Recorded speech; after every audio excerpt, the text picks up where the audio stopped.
This is the nightmare for the Conservatives again. Down to earth. It's not just Nottingham where this is happening, is it? And most importantly, honest. Hard-working, middle-class taxpayers, they'll get their book thrown at them. Then catch me, Martin Daubney, Monday to Friday, 3 till 6 p.m. on GB News, Britain's news channel.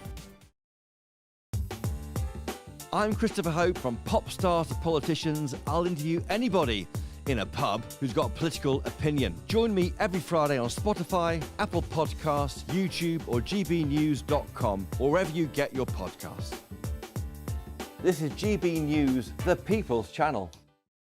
It's Patrick Christie's Tonight, and here we do things differently. It's explaining the absolute madness of this, doesn't it? It's explosive. I mean, this is very good. It's lively. 850. Your government sat there, Sean, and it did nothing. It's controversial. And the Middle East has been in turmoil since before I was born. It's everything you need to kickstart your evening. Everyone's had their Weetabix tonight. I love to see it. That's Patrick Christie's Tonight, weeknights from 9 p.m.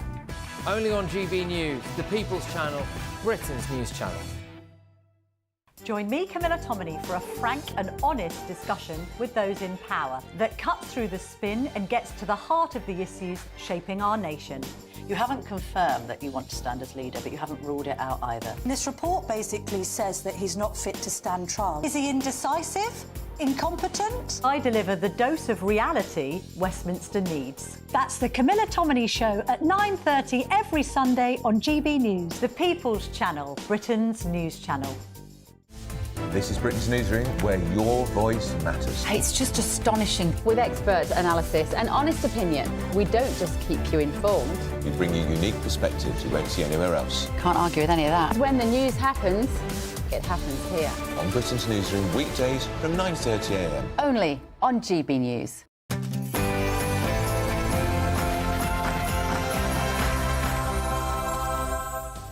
Good afternoon, surprise! It's 3 o'clock. Welcome to the Martin Daubney Show on GB News. We're broadcasting live from the heart of Westminster and all across the UK. I'm Nana Acquia. I'm covering for Martin this afternoon. So, on the menu, Britain is on recession watch as official figures show the economy shrank for the second month in a row in October, and that was before Rachel Reeves' business-bashing budget. How much worse could things get? Tories have warned that Keir Starmer's house-building bonanza will barely keep up with immigration today, even if he hits his target for 1.5 million homes over the next 5 years. And Ed Miliband has pledged to bring in the most ambitious reforms to the country's energy system in generations as he presses ahead with plans to accelerate the development of onshore wind farms in England. But will England's green and pleasant land be ruined forever? But could Ed's big day be overshadowed by an ongoing row between himself and Cabinet colleague Wes Streeting over his failure to back military action in Syria against Bashar al-Assad in 2013? And could Prince Andrew, his choice of friends, get any worse? He's accused of having a close personal relationship with a suspected Chinese spy who is now banned from Britain. Apparently, he even attended the Duke's birthday bash. That really takes the biscuit.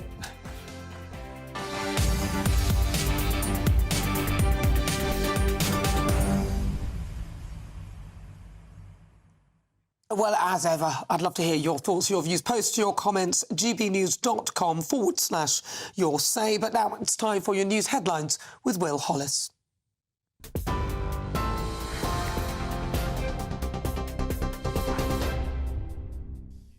Good afternoon. Your top stories at 3 o'clock. Some breaking news for you, first of all. A wicked predator who was caught on CCTV raping and killing an NHS worker on a park bench has been jailed for life. Mohammed Lido raped and killed NHS worker Natalie Shotter. He has been jailed for a minimum life term of 10 years and 8 months. We're going to bring you more on this breaking news story a little bit later on. A coroner has concluded that a former British paratrooper was unlawfully killed in Ukraine. Daniel Burke died from multiple gunshot wounds in September last year. At the inquest today, the coroner said Daniel was unlawfully killed by someone who purported to be his friend. He died with bravery and valour, but was killed by cowardice and dishonour. Daniel from South Manchester went to Ukraine 2 years ago to support their fight against Russia's invading forces.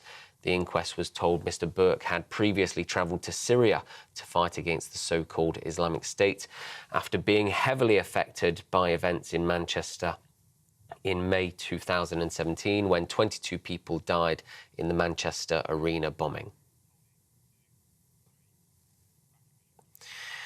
Downing Street has insisted the government's position on Syria is very clear after two cabinet ministers expressed differing views on the Commons vote on UK military action in the country in 2013.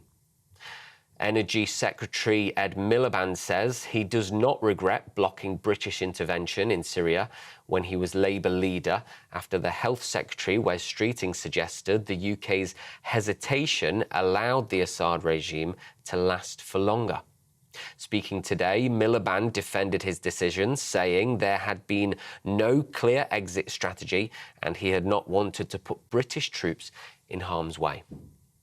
Syrian President Bashar al-Assad has fled to Moscow after rebels launched a major offensive against the government, ending the Assad family's 50-year rule of the country. In other news, the UK economy shrank for the second month in a row in October as concerns about the budget continue to weigh on confidence. The Office for National Statistics said output fell 0.1% following the 0.1% decline recorded for the previous month. The figures showed zero growth in the powerhouse services sector, with manufacturing and construction declining at a pace of 0.6% and 0.4% respectively. The ONS says activity had stalled or declined, with pubs, restaurants and retail among sectors reporting weak months. Chancellor Rachel Reeves said she was disappointed by the data. But it's not possible to turn around more than a decade of poor economic growth and stagnant living standards in just a few months. But you'll see from the plans we've been announcing, whether that is the energy reforms we've published today, the reforms to build 1.5 million homes that we published yesterday, the pensions reforms, the creation of a national wealth fund, this government are getting on with the job in improving economic growth and driving up living standards. Shadow Chancellor Mel Stride says the fall in growth shows the stark impact of the Chancellor's decisions and continually talking down the economy. Well, it's not good. These are stark figures. This is the second consecutive month in which the economy has contracted. Now, bear in mind that the government actually inherited the fastest growing economy in the G7 from the last Conservative government. And what this shows is that this government's constant talking down of the UK economy is coming through in these numbers. Now, of course, we've had a budget. We're going to be seeing higher taxes, higher inflation, higher interest rates, downward pressure on wages and higher unemployment. And so it's no surprise that businesses right up and down the country are now sounding the alarm. According to reports, an alleged Chinese spy suspected of having links to Prince Andrew has been banned from entering the UK on national security grounds. The man, known only as H6, was found to be a close confidant of the Prince and was reportedly invited to the Duke's birthday celebrations. The Home Office has accused the individual of covert and deceptive activity acting on behalf of the Chinese Communist Party. Buckingham Palace has declined to comment at this time. And another Palace story for you. An investigation will take place after reports of a member of Buckingham Palace staff was arrested after a Christmas party, according to a Palace spokesperson. The spokesperson said appropriate action would be taken after the Palace was made aware of the incident. The Metropolitan Police told the Sun newspaper officers had been called to a bar in Victoria Street after reports a customer had smashed glasses and attempted to assault a member of staff. They said a 24-year-old woman was arrested on suspicion of common assault, criminal damage and being drunk and disorderly before being released after being given a penalty notice. And in your final story today, 609 migrants arrived in the UK yesterday after crossing the English Channel, according to the figures from the Home Office. The cumulative numbers of arrivals by small boats this year now stands at a provisional total of 34,582. That's 19% higher than at the same point last year. The crossings yesterday were the first for 8 days. They also represented the highest daily total since October 18th, when 647 migrants arrived. 9 boats arrived yesterday, which suggests an average of around 68 people per boat.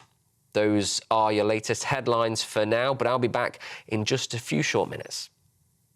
For the very latest GB News direct to your smartphone, sign up to News Alerts by scanning the QR code or go to gbnews.com/alerts.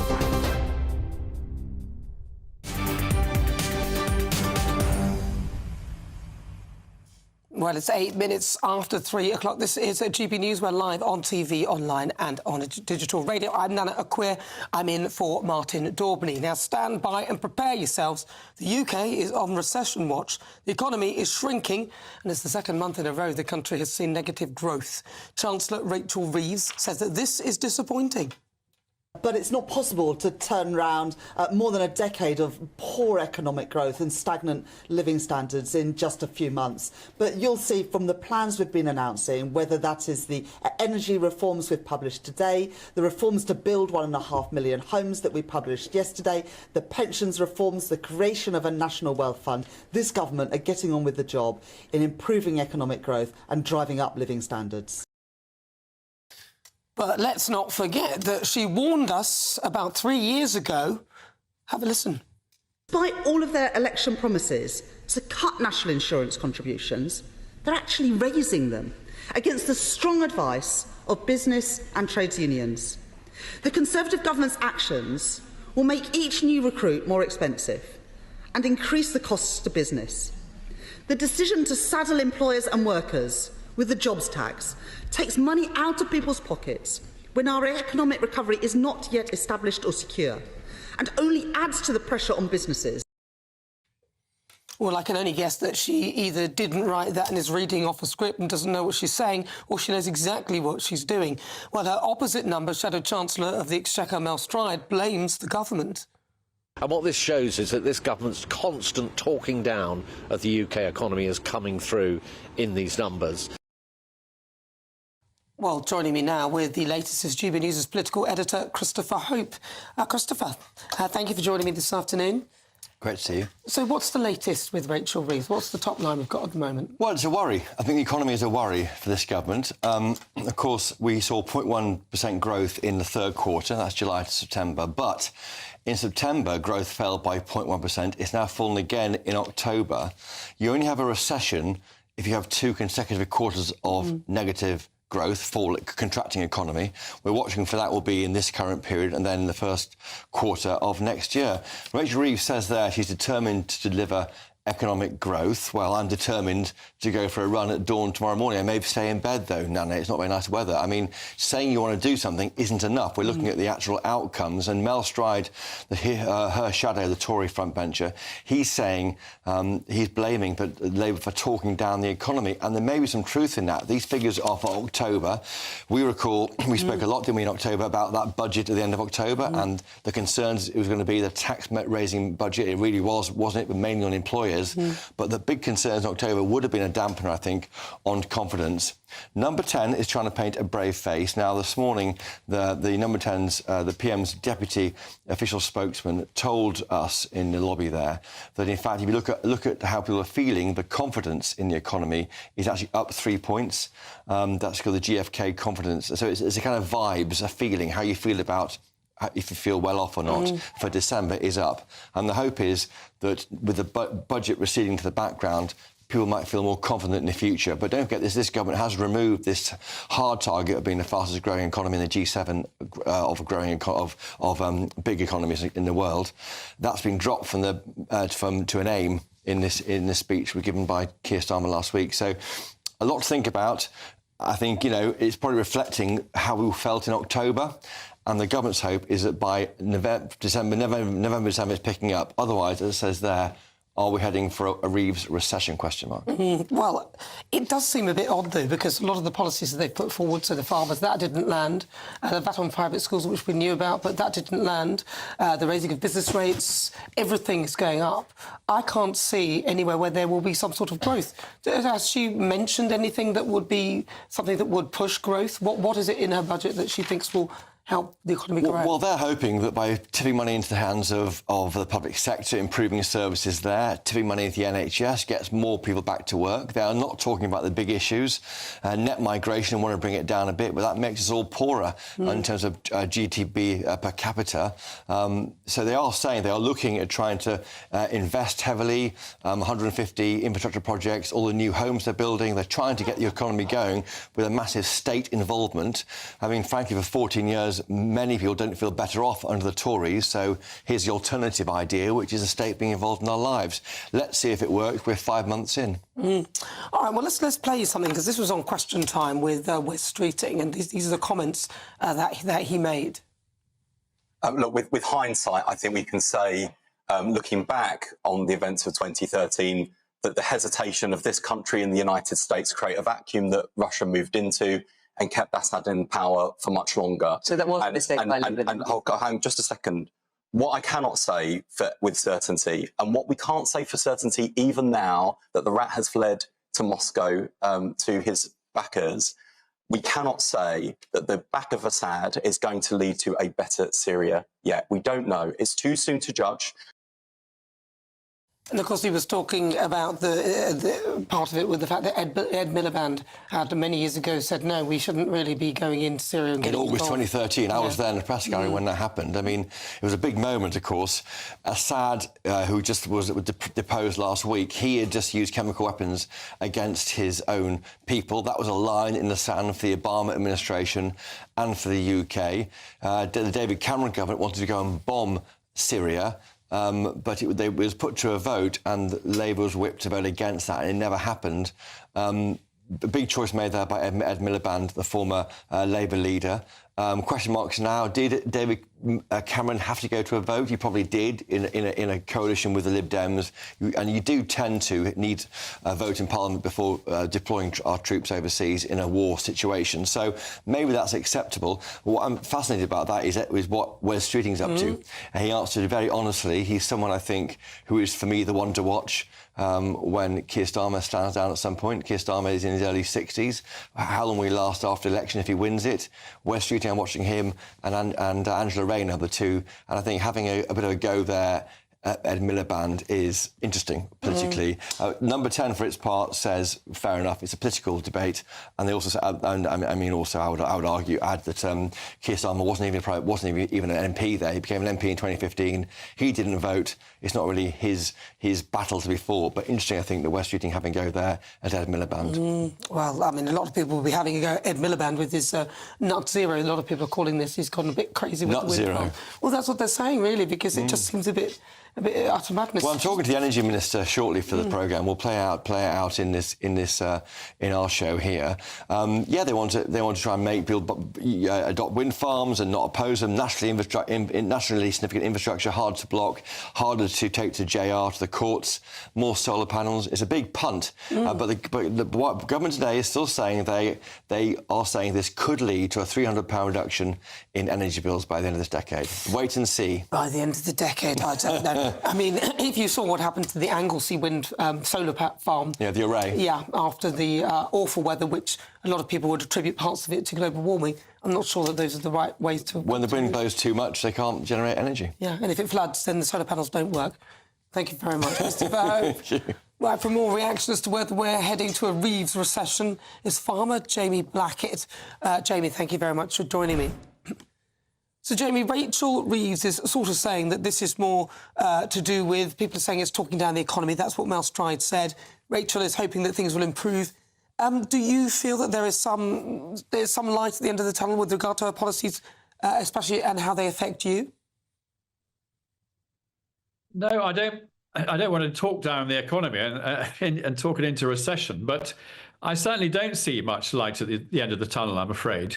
And it was interesting listening to the Chancellor just now on your clip She's got this curiously top-down view of the economy, as if she can just sort of pull levers in a sort of command economy way, great sort of socialist grand plans, 5-year plans, that sort of thing.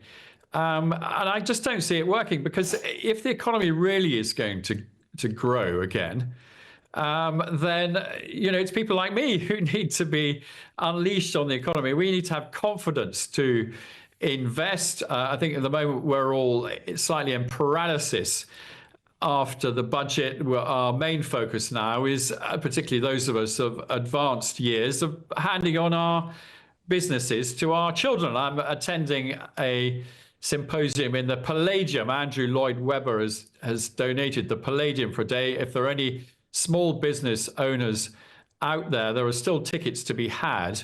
And we're going to pack out the Palladium and talk about how we can deal with the budget and change the whole narrative and change the government's mind on this, because I just don't see it working. I mean, interest rates are going to stay higher for much longer, as far as we can see.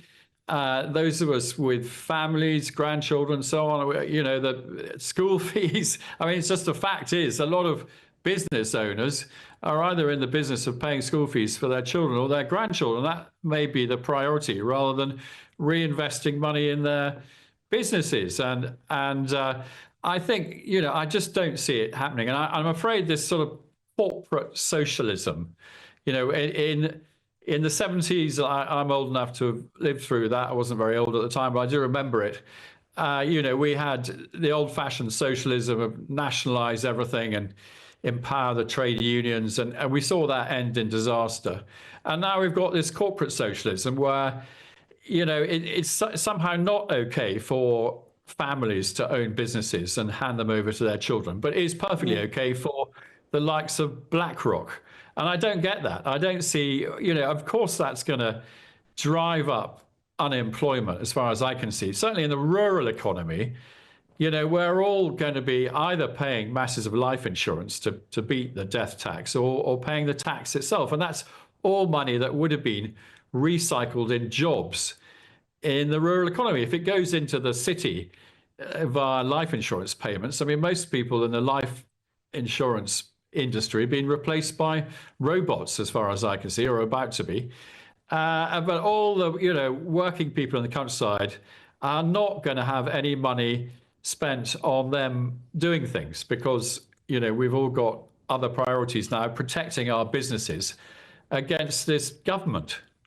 Well, I mean, Rachel's saying, it's really early days. I don't know. I think when things are going badly in the early days, you need to take heed of that. But I don't know. We shall see. We'll give them another month or so. But I think by that time, they may have completely destroyed everything. Thank you very much, Jamie. Really good to talk to you. That is farmer Jamie Blackett. Right, 21 minutes after 3 o'clock. Let's bring in Professor of Economics at King's College London, Jonathan Portis. Jonathan, Rachel is kind of alluding that it's early days, it's only the start. We can't really tell how this is going to go. I would argue that, well, you can see it's going badly already, and if you carry on with this direct, it's only going to get worse. But what's your view?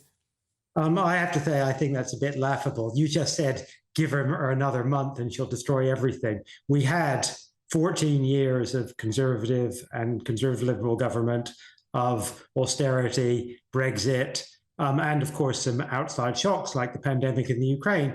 And as we know, we had pretty mediocre growth throughout that period, low or no growth in real wages and in GDP. The idea that you can judge a new government on the basis of the first 3 or 4 months is obviously laughable. And indeed, if you look back... Hold on. If you look back at the Conservative government that came in 2010... I'm not... Listen, Jonathan, I am no advocate for the Conservative government. I think they did an absolutely shocking job.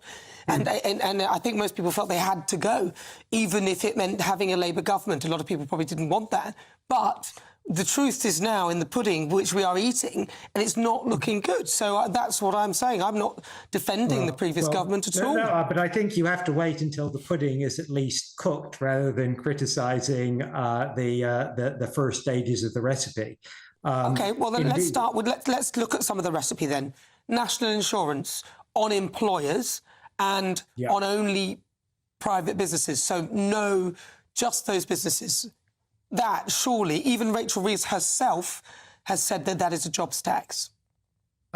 Yes, that will reduce employment. The estimate is that it will, that the Office of Budget Responsibility has come up with, who's actually looked at the numbers and look at what the evidence says, is that that will cost the equivalent of about 50,000 jobs over 4 years. By now, that's not that is some jobs. On the other hand, the OBR also predicts that the total number of jobs in the economy will grow by 1 million or so over that period because of population growth and immigration. So not even to do with the policy, nothing to do with the policy, but just by default the population or the jobs will grow anyway, but not as a result of the jobs tax that she's putting in. So why would you do that?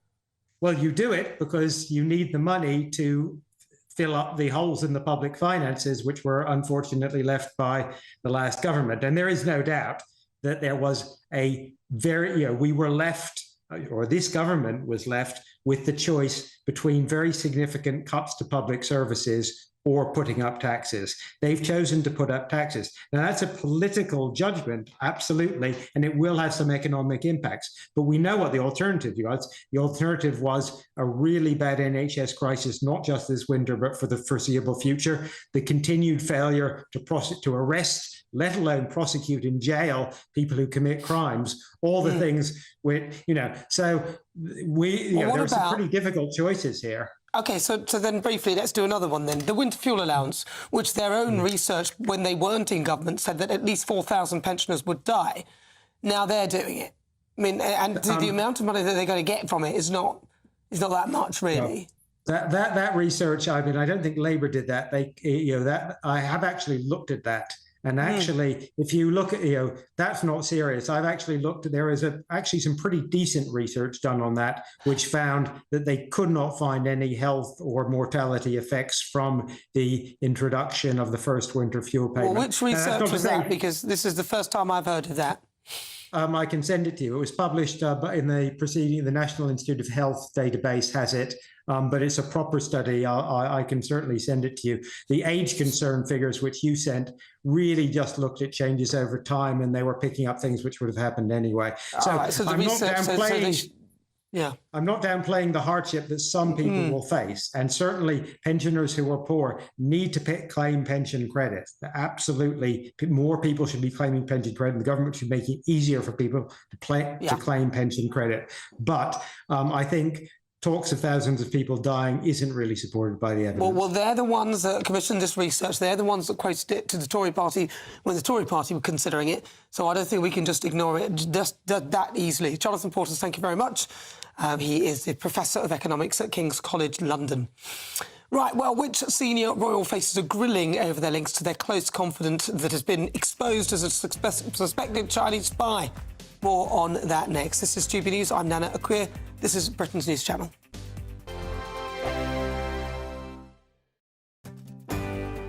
I'm Michael Portillo. This is GB News, the People's Channel, Britain's news channel.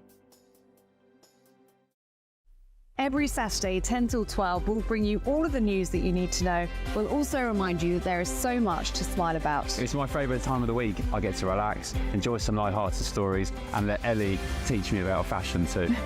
That's Saturday Morning Live, every Saturday, 10 till 12. Only on GB News, Britain's news channel. Dubes & Co. Weekdays from 6 p.m. This is a topic very close to my heart. I have become fully convinced that social media, smartphones are one of the primary causes of mental health problems in children and many other serious problems beside. Lots of governments are starting to talk about this, but the Australians are well ahead in their use of legislation. What do you think about this issue? Well, I think you're right. I mean, I've got 3 young children and I'm really concerned about... I mean, they're too young to be on social media, but I'm really concerned about what lies ahead for them. I'm not sure I support what Australia's doing, not because I don't think it's a good idea to ensure that age verification is right. I'm just not sure that the age 16 is appropriate. But that's progress. If we effectively, as I do, accept the point that we need some sort of control, then we can move to a proper debate about whether that's 16, 14, 13, whatever it may be. And of course, there are age restrictions on things like Facebook. I think from memory it is 13. Yes, but it's a tick box. But it's a tick box. So all you can do is you can just knock. If you're 11 years old, you can just predate your date of birth by 2 years, and you can get on. I think what Australia is proposing is interesting because it will stop young people, maybe without their parents' knowledge, short-circuiting the system because they're going to be asking for proper age verification and ID. That's definitely something we should do in the UK because it's enforced in the existing law. Query, is 16 the right age, Miriam? I completely agree with it. It's something I actually said should have been done before. And I think what is good about it is that for a long time, a lot of governments have been saying that the actual social media companies should take more responsibility, but they're not going to because it hurts their bottom line. The most voracious users are younger users. So they will pledge that, oh, I'll put the tick box in, but the kid is the one who's going to actually tick the box. So doing something like this is saying that, OK, we will put in legislation that damages your bottom line. And I think it will force the hand because they've said it's only 12 months and they will reevaluate it. GB News, the People's Channel. We're proud to be GB News, the People's Channel. And as you know, we always love to hear your views. Now, there's a new way of getting in touch with us at gbnews.com/yoursay. By commenting, you can be part of a live conversation and join our GB News community. You can even talk to me, Bev Turner, or any of the members of the GB News family. I'm Stephen Dixon, and thanks for joining us on GB News, Britain's news channel.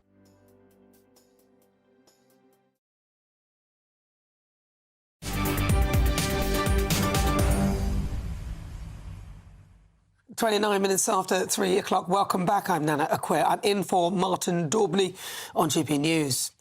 Now, this is sort of like a really bad Austin Powers film, isn't it? He really doesn't know how to pick his friends. More bad news, of course, for Prince Andrew, as a new report claims that one of his close confidants is a suspected Chinese spy. Well, joining me now, former head of Royal Protection at Scotland Yard, Di Davis. Di, welcome to the programme. So this person is known as H6. He was super close to the Prince. In fact, the Prince even got him to negotiate some stuff on behalf with regard to China, or he was going to... I mean, this is absurd. Tell us a little bit more about it and how Prince Andrew would find himself in this situation.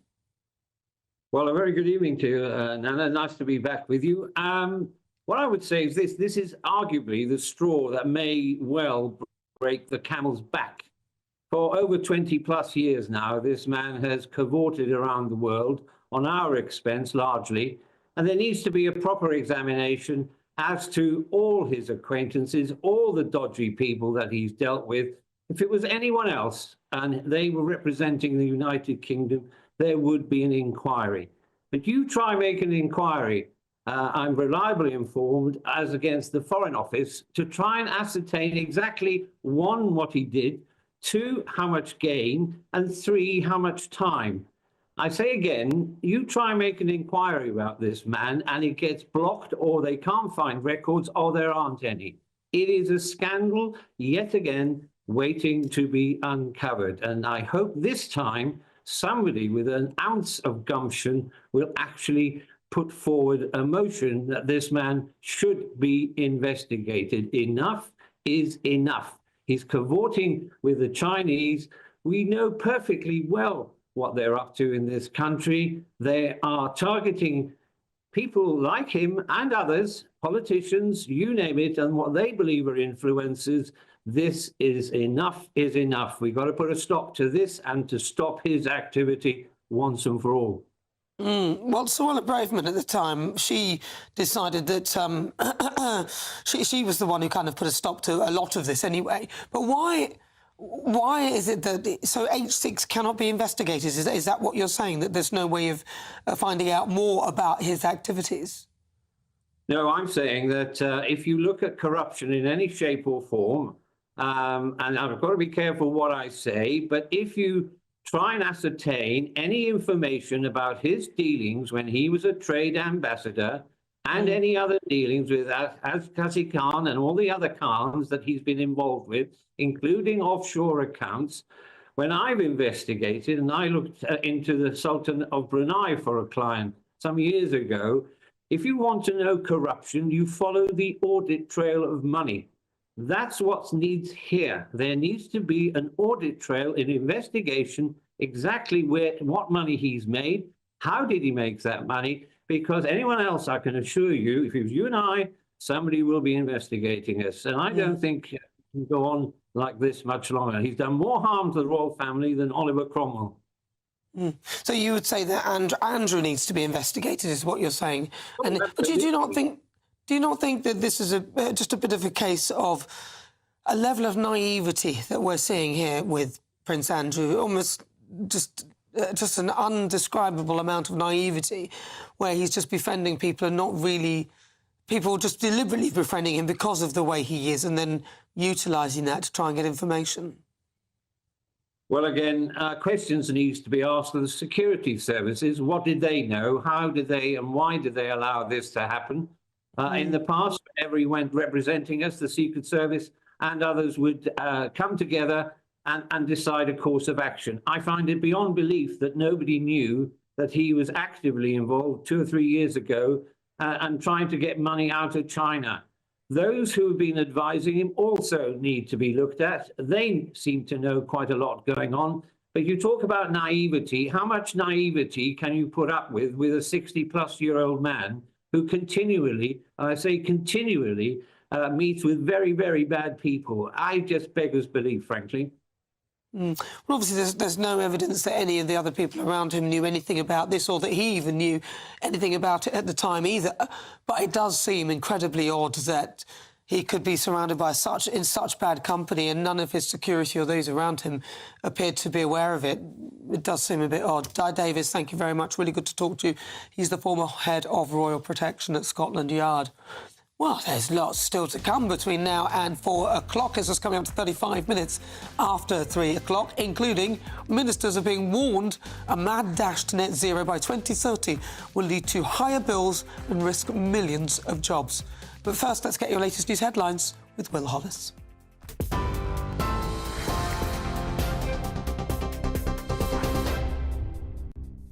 Nana, thank you. Just gone 3:30. A breaking news story for you now. A wicked predator who was caught on CCTV raping and killing an NHS worker on a park bench has been jailed for life. Mohammed Lido attacked mother of 3, Natalie Shotter, while she was passed out in Southall Park, West London, after a night out. Following an Old Bailey trial, Lido was found guilty of her rape and manslaughter. On Friday, Judge Richard Marks, KC, sentenced Lido to life with a minimum term of 10 years and 8 months. Speaking after the sentencing, Miss Shotter's family said they are thrilled with the length. She was an incredible girl, beautiful girl, very, very kind, generous, patient, talented, very funny, fabulous singer and actress. And the most wonderful mum, an amazing daughter and sister to Harry. Another story for you now. A coroner has concluded that a former British paratrooper was unlawfully killed in Ukraine. Daniel Burke died from multiple gunshot wounds in September last year. At the inquest today, the coroner said Daniel was unlawfully killed by someone who purported to be his friend. He died with bravery and valour, but was killed by cowardice and dishonour. Daniel from South Manchester went to Ukraine 2 years ago to support their fight against Russia's invading forces. The inquest was told Mr. Burks had previously travelled to Syria to fight against the so-called Islamic State after being heavily affected by events in Manchester in May 2017, when 22 people died in the Manchester Arena bombing. The UK economy shrank for the second month in a row in October as concerns about the budget continue to weigh on confidence. The Office for National Statistics said output fell 0.1% following the 0.1% decline recorded for the previous month. The figures showed zero growth in the powerhouse services sector, with manufacturing and construction declining at a pace of 0.6% and 0.4% respectively. The ONS says activity had stalled or declined, with pubs, restaurants and retail among sectors reporting weak months. An And your final story for now, an investigation will take place after reports a member of Buckingham Palace staff was arrested after a Christmas party. That's according to a palace spokesperson. The spokesperson said appropriate action would be taken after the palace was made aware of the incident. The Metropolitan Police told the Sun newspaper officers had been called to a bar in Victoria Street after reports a customer had smashed glasses and attempted to assault a member of staff. They said a 24-year-old woman was arrested on suspicion of common assault, criminal damage and being drunk and disorderly before being released after being given a penalty notice. Those are your latest headlines. We'll be back in just a few short minutes. For the very latest GB News direct to your smartphone, sign up to News Alerts by scanning the QR code or go to gbnews.com/alerts.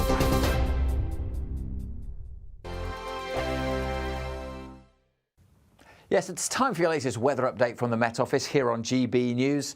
Bit of a change on the way. For many of us, something a bit brighter tomorrow. We'll finally see a bit of blue sky. By Sunday, it'll be grey again, but it will, at least by then, be a little bit milder. Grey and chilly for most today. Bit of drizzle here and there. It's a bit of a messy weather picture, but this line of rain tracking south will introduce clearer skies behind it. And that will be spreading its way right across the south by tomorrow. But certainly tonight, it'll stay cloudy in the south. That keeps the temperatures up with the clearer skies. Certainly in eastern Scotland, we will see some frost here. But we should also see some sunshine across Scotland, northern England, North Wales. Also something a bit brighter tomorrow compared to the gloom of recent days. There's still going to be some showers coming into northern Scotland. A bit of snow on the tops of the Scottish mountains too. Rain showers filtering at times into the north of Northern Ireland and coming down through the Irish Sea into North Wales. But the cloud edging away. It'll still be pretty drab early doors over East Anglia and the southeast, but even here, by the time we get to lunchtime, that cloud should be breaking up to reveal some sunshine. We haven't seen much of that this week across the south. So many places seeing sunny spells, still a few showers in North Wales, but the showers tending to fade across Scotland, but only to allow a bit more in the way of rain and drizzle to come in through the afternoon here, and the breeze also starting to pick up. Temperature-wise, 6s and 7s as they have been for much of the week, but of course a bit of sunshine will make something of a difference. By Sunday, well, the sun in short supply again. We're covered in cloud, but milder air is in place. Rain and drizzle over western hills and around the coast, turning very wet across northwest Scotland by the end of Sunday. Many areas just dry and cloudy on Sunday, but the temperatures double figures at least. In fact, many places 11 or 12 degrees Celsius. Do need to watch that rain in the northwest. Could really build up on Sunday and into Monday as well. The latest GB News travel.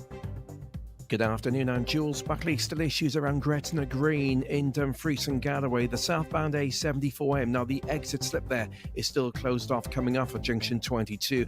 A lane shut too on the main carriageway as an earlier collision involving a lorry gets recovered there.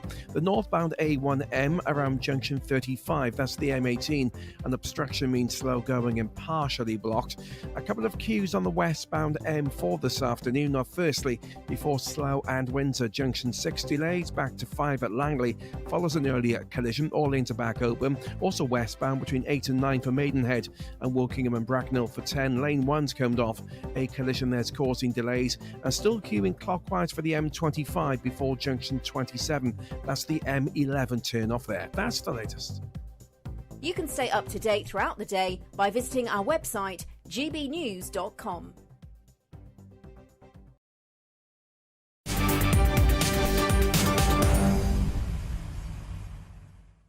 Welcome back. I'm Nana Akwe. This is GB News. Now, the government is unveiling an ambitious action plan to decarbonise the UK, but many are sceptical as to whether it will actually lower energy bills. Energy Secretary Ed Miliband wants to increase the use of onshore wind power to get the country off the apparent rollercoaster of fossil fuels. But won't it ruin England's green and pleasant lands? And do we really trust this man after seeing what he does with a ukulele? Answer, my friend, is blowing in the wind. The answer is blowing in the wind. So here I am on the latest stage of my GB Energy Tour. Goodness me. All right, well, listen, joining me now is energy intelligence analyst Isaac Kenyon. Isaac, welcome to the programme. So there he is, Ed Miliband, swept away with his own wind madness. Listen, a lot of people would support renewable energy. I support the notion of it, but wind turbines all over the countryside. Is it really a real viable option? It is a very viable option. It's one of the cheaper electricities to generate per kilowatt per hour compared to other renewable sources on the market today.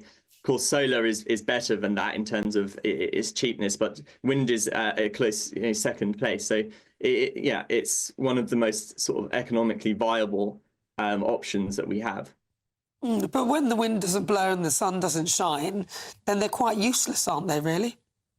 We do have trouble when, yes, there is variabilities with the environment, such as wind and sun.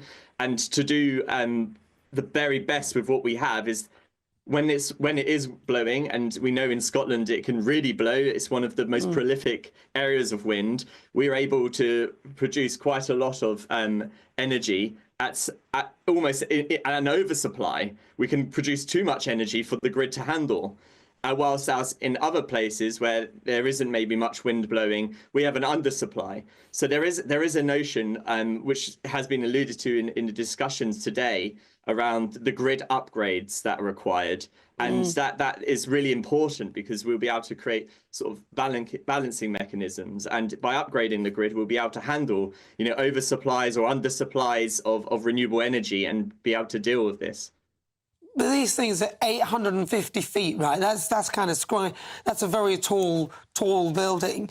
And not only that, but as you mentioned, these things, we actually had to pay millions to keep them switched off because there was too much wind. And there is a level to where you can't use them because it's too windy. And if they do produce too much energy, that energy is lost. Yes. Currently, we are at risk at the moment of a lot of curtailment. So there's a lot of wasted energy, especially in places like Scotland, which is not great for the consumer. We're paying for energy that's not being utilised. And this is really down to bottlenecks in the grid, where there's been a difficulty in understanding from transmission operators where best to upgrade the grid and how, because of issues with the process. There's a massive overhaul of the grid that's required.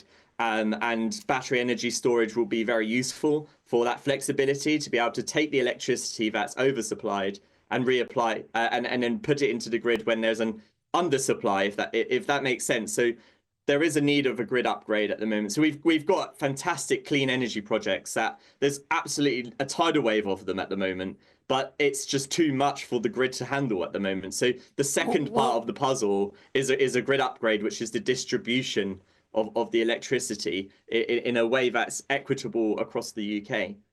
What, like pylons everywhere? So hundreds and hundreds of miles of pylons. I mean, come on, what about the infrastructure, the animals? What about the environment? So wind farms are damaging to certain birds.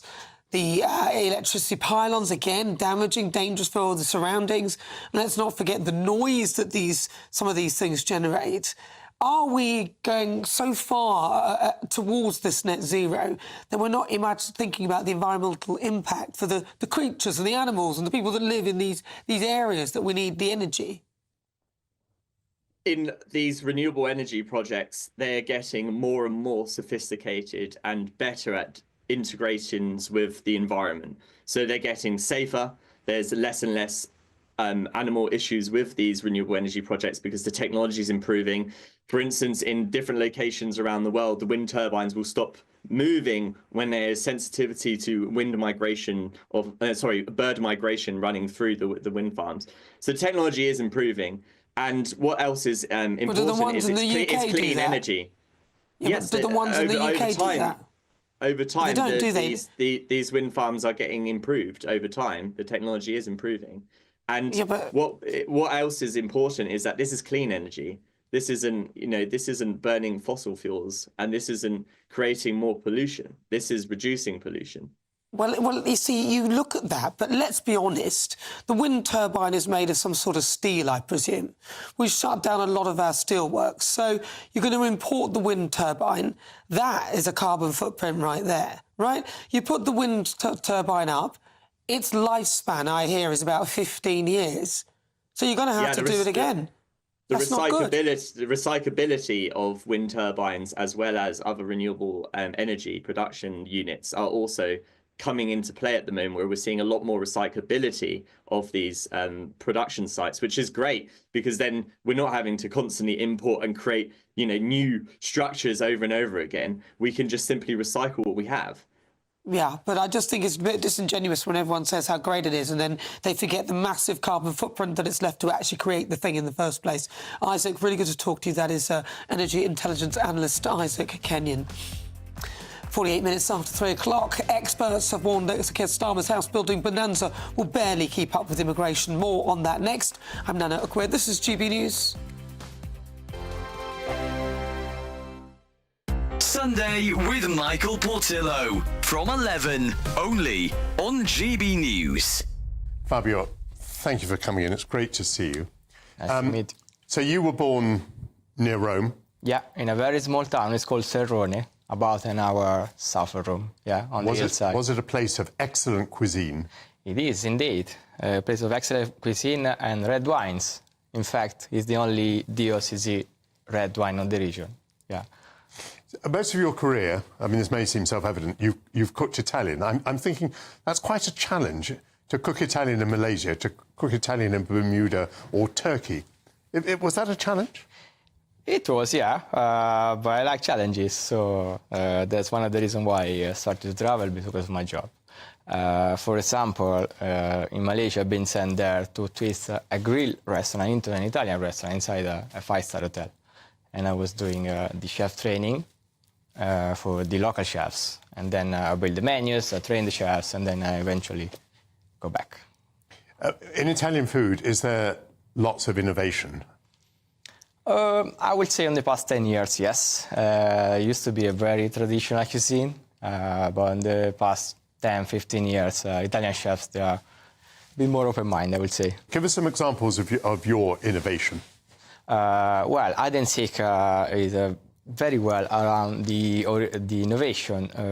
In that bar is a bar and kitchen where we have a sherry plate concept, where we try to take our guests in a culinary journey, starting from a classic dish and then reinventing into a modern twist. Usually I like to twist the style of cuisine between different countries, different continents. GB News, the People's Channel. Good Afternoon Britain isn't just about us. The wonderful thing about this programme is it's about everyone watching. It's an interactive programme. Well, there absolutely is something to see here, and we're going to be talking about it more. Whether it's breaking royal news, Will, please bring us up to date. or indeed a particularly punchy speech in the House of Commons, Very, very curious. we bring it to you live, and then we bring you live reaction as well. That's Good Afternoon Britain, weekdays from midday. Only on GB News, the People's Channel, Britain's news channel. It's Patrick Christie's Tonight, and here we do things differently. It's explaining the absolute madness of this, doesn't it? It's explosive. This is very good. It's lively. 850. Your government sat there, Sean, and it did nothing. It's controversial. And the Middle East has been in turmoil since before I was born. It's everything you need to kickstart your evening. Everyone's had their Weetabix tonight. I love to see it. That's Patrick Christie's Tonight, weeknights from 9 p.m. Only on GB News, the People's Channel, Britain's news channel.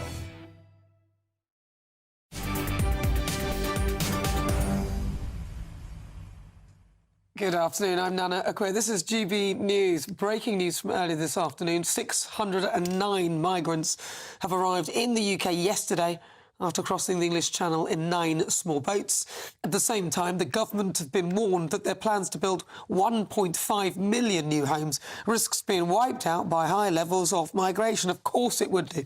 Joining me now is the Research Director, Centre for Migration Control, Rob Bates. Rob Bates, thank you and welcome. Rob, look, we've got hundreds of migrants arriving again, and yet we're told that they're going to be building houses, 1.5 million houses.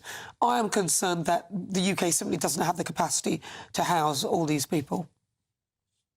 Well, we don't. And obviously some of the numbers that have been doing the rounds suggesting that Labour are going to be able to build 1.5 million houses over the course of the next Parliament. That remains to be seen as to whether they're actually able to accomplish that. Obviously, lots of governments have tried that previously, but then there's also the element that net migration is forecast to be around about 1.5 million over the course of this Parliament. So there's, of course, a clear numerical discrepancy there between the number of houses that are being built and the number of people that are coming in. And of course, that net migration figure is a woeful underestimate of what the figures will actually be. It's probably going to be far more likely 2.5 million. I think the ONS, which produced the 1.5 figure, has never correctly forecast the number of people that would be coming into the country. But there's a bigger point here, and that is that the Labour Party simply don't understand the pressures that migration is putting on British services, British housing, dentistry and GPs and things like that. They simply won't countenance it. We had Angela Rayner looking like a fool, frankly, on Sunday talking to Trevor Phillips about the issue. And then we had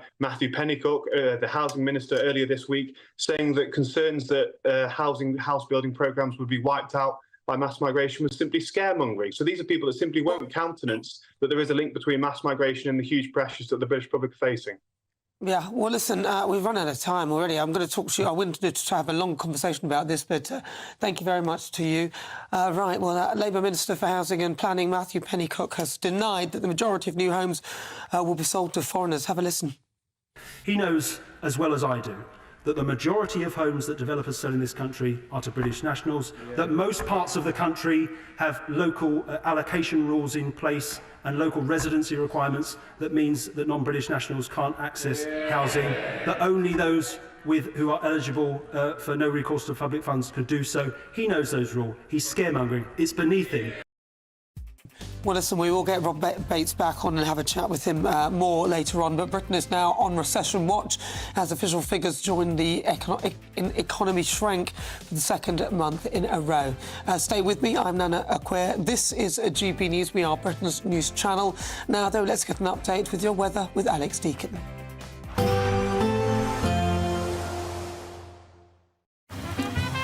Despite the morning rain, it'll be a nice, warm, cosy day ahead. Boxed heat pumps, sponsors of weather on GB News. Yes, it's time for your latest weather update from the Met Office here on GB News. Bit of a change on the way. For many of us, something a bit brighter tomorrow. We'll finally see a bit of blue sky. By Sunday, it'll be grey again, but it will, at least by then, be a little bit milder. Grey and chilly for most today. Bit of drizzle here and there. It's a bit of a messy weather picture, but this line of rain tracking south will introduce clearer skies behind it. And that will be spreading its way right across the south by tomorrow. But certainly tonight, it'll stay cloudy in the south. That keeps the temperatures up with the clearer skies. Certainly in eastern Scotland, we will see some frost here. But we should also see some sunshine across Scotland, northern England, North Wales. Also something a bit brighter tomorrow compared to the gloom of recent days. There's still going to be some showers coming into northern Scotland. A bit of snow on the tops of the Scottish mountains too. Rain showers filtering at times into the north of Northern Ireland and coming down through the Irish Sea into North Wales. But the cloud edging away. It'll still be pretty drab early doors over East Anglia and the southeast, but even here, by the time we get to lunchtime, that cloud should be breaking up to reveal some sunshine, and we haven't seen much of that this week across the south. So many places seeing sunny spells, still a few showers in North Wales, but the showers tending to fade across Scotland, but only to allow a bit more in the way of rain and drizzle to come in through the afternoon here, and the breeze also starting to pick up. Temperature-wise, 6s and 7s as they have been for much of the week, but of course a bit of sunshine will make something of a difference. By Sunday, well, the sun in short supply again. We're covered in cloud, but milder air is in place. Rain and drizzle over western hills and around the coast, turning very wet across northwest Scotland by the end of Sunday. Many areas just dry and cloudy on Sunday, but the temperatures double figures at least. In fact, many places 11 or 12 degrees Celsius. Do need to watch that rain in the northwest. Could really build up on Sunday and into Monday as well. There will be a light breeze in the morning, leading to a warm front. Boxed heat pumps, sponsors of weather on GB News. The latest GB News travel. Good afternoon, I'm Jules Buckley, South Yorkshire, and queues on the northbound A1M at the moment around the M18 turn off junction 35. An obstruction there means queues building and is partially blocked. Now there's a breakdown causing queues on the westbound M62 from Eccles through towards Birchwood. That's junction 12 to 11. A lane shut there for that breakdown, causing delays. The A1 southbound, just away from the Honeypot Lane Industrial Estate turn off in Closterworth in Lincolnshire, down towards the North Whittam turn off. Now that's blocked and the big queues forming at the scene of a vehicle fire there. Berkshire westbound M4, 8 and 9 Maidenhead through towards Woking and Bracknell at 10. Lane 1's out, a collision causing queues, and 2 lanes out in queues anti-clock on the M25 away from Brentwood 28 towards junction 27. You can stay up to date throughout the day by visiting our website gbnews.com. Imagine getting the call to tell you that you've won £50,000 in tax-free cash, our biggest cash prize of the year. Oh my God. That's a big surprise. Oh my God. This is amazing. I'm in shock. That is absolutely fantastic. Thank you. For another chance to win, text cash to 63232. One entry costs £2 plus one standard network rate message. Or text bonus to 63232. 5 entries cost £5 plus one standard network rate message. Go to gbnews.com/win. Entries start from just £2. You can call 0903 681 3232. Calls cost £2 plus your network access charge. Or post your name and number to GB10 PO Box 8690 Derby DE1 9TT. UK only. Entrance must be 18 or over. Lines close at 6 p.m. on the 31st of January. Please check the closing time if listening or watching on demand. Good luck. Join me, Camilla Tominey, for a frank and honest discussion with those in power that cuts through the spin and gets to the heart of the issues shaping our nation. You haven't confirmed that you want to stand as leader, but you haven't ruled it out either. This report basically says that he's not fit to stand trial. Is he indecisive? Incompetent? I deliver the dose of reality Westminster needs. That's the Camilla Tominey Show at 9:30 every Sunday on GB News, the People's Channel, Britain's news channel. Hi there, I'm Michelle Dewberry and I'm going to take a second to tell you all about my show, Dubes & Co. We start off with the issues of the day. We then bring in both sides of the arguments. We get rid of the disrespect. And then you throw me into the mix. And trust me, I'll tell it exactly how it is. And then, of course, the magic ingredient, you at home. We mix it all together and what have we got, in my opinion, the best debate show in town. Monday to Friday, 6 till 7 on GB News, Britain's news channel.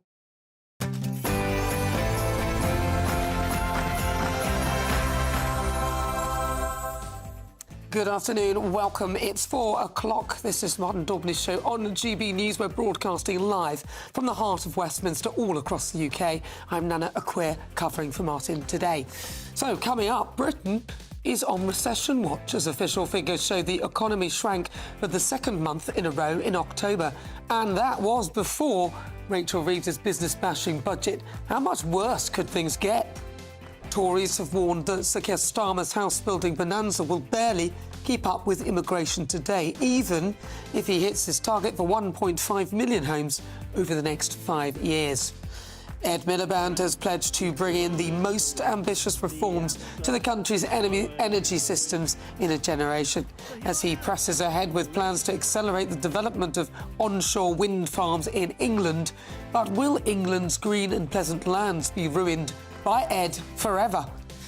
Could Ed's big day also be overshadowed by an ongoing row between himself and cabinet colleague Wes Streeting over his failure to back military action in Syria against Bashar al-Assad in 2013? And could Prince Andrew's choice of friends get any worse? He's accused of having a close personal relationship with a suspected Chinese spy who is now banned from Britain. Apparently, he even attended the Duke's birthday bash. That really takes the biscuit. Or the cake.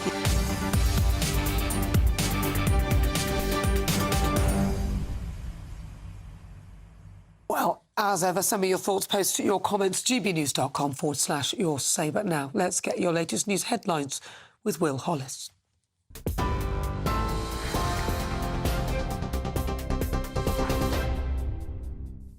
Thank you, Nana. Your top stories at 4 o'clock. First up, some breaking news. A wicked predator who was caught on CCTV raping and killing an NHS worker on a park bench has been jailed for life. Mohammed Lido attacked mother of three, Natalie Shotter, while she was passed out in Southall Park, West London, after going on a night out.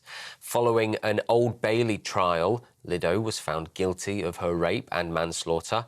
And today, Judge Richard Marks KC sentenced Lido to life with a minimum term of 10 years and 8 months. Speaking after the sentencing, Ms Shotter's family said they are thrilled with the length. She was an incredible girl, beautiful girl, very, very kind, generous, patient, talented, very funny, fabulous singer and actress, and the most wonderful mum, an amazing daughter and sister to Harry. A coroner has concluded that a former British paratrooper was unlawfully killed in Ukraine. Daniel Burke died from multiple gunshot wounds in September last year. At the inquest today, the coroner said Daniel was unlawfully killed by someone who purported to be his friend. He died with bravery and valour, but was killed by cowardice and dishonour. Daniel, from South Manchester, went to Ukraine 2 years ago to support their fight against Russia's invading forces. The inquest was told Mr. Burke had previously travelled to Syria to fight against the so-called Islamic State after being heavily affected by events in Manchester in May 2017, when 22 people died in the Manchester Arena bombing. In other news, the UK economy shrank for the second month in a row in October as concerns about the budget continue to weigh on confidence. The Office for National Statistics said output fell 0.1%, following the 0.1% decline recorded for the previous month. The figures showed zero growth in the powerhouse services sector, with manufacturing and construction declining at a pace of 0.6% and 0.4% relatively. The ONS says activity had stalled or declined, with pubs, restaurants and retail among sectors reporting weak months. Chancellor Rachel Reeves said she was disappointed by the data. But it's not possible to turn around more than a decade of poor economic growth and stagnant living standards in just a few months. But you'll see from the plans we've been announcing, whether that is the energy reforms we've published today, the reforms to build 1.5 million homes that we published yesterday, the pensions reforms, the creation of a national wealth fund, this government are getting on with the job in improving economic growth and driving up living standards. Shadow Chancellor Mel Stride says the fall in growth shows the stark impact of the Chancellor's decisions and continually talking down the economy. Well, it's not good. These are stark figures. This is the second consecutive month in which the economy has contracted. Now, bear in mind that the government actually inherited the fastest growing economy in the G7 from the last Conservative government. And what this shows is that this government's constant talking down of the UK economy is coming through in these numbers. Now, of course, we've had a budget. We're going to be seeing higher taxes, higher inflation, higher interest rates, downward pressure on wages and higher unemployment. And so it's no surprise that businesses right up and down the country are now sounding the alarm. Bit of royal news now. According to reports, an alleged Chinese spy suspected of having links to Prince Andrew has been banned from entering the UK on national security grounds. The man, known only as H6, was found to be a close confidant of the Prince and was reportedly invited to the Duke's birthday celebrations. The Home Office has accused the individual of covert and deceptive activity, acting on behalf of the Chinese Communist Party. Buckingham Palace has declined to comment at this time. 2 men were arrested after a Christmas fairground ride crashed to the ground in Birmingham city centre. The men, aged 55 and 21, were arrested at the scene yesterday evening on suspicion of perverting the course of justice and obstructing officers. They remain in custody. 2 women were taken to hospital after the City Star Flyer ride failed and crashed, while another 11 patients were assessed by paramedics and discharged at the scene. And your final one for now, Emmanuel Macron has named centrist veteran Francois Bayrou as France's new Prime Minister, according to a statement from his office. Bayrou replaces Michel Barnier, who resigned last week after far-right and leftist lawmakers voted to topple the government, plunging France into its second major political crisis in 6 months. Bayrou is seen by Macron's entourage as a potential consensus candidate, and his task will be to avoid the fate of his predecessor. Macron is halfway through his second term as president, and Bayrou will be his 4th Prime Minister this year. Those are your latest stories at just gone 4 o'clock. We'll have a few more for you a little bit later. For the very latest GB News direct to your smartphone, sign up to News Alerts by scanning the QR code or go to gbnews.com/alerts.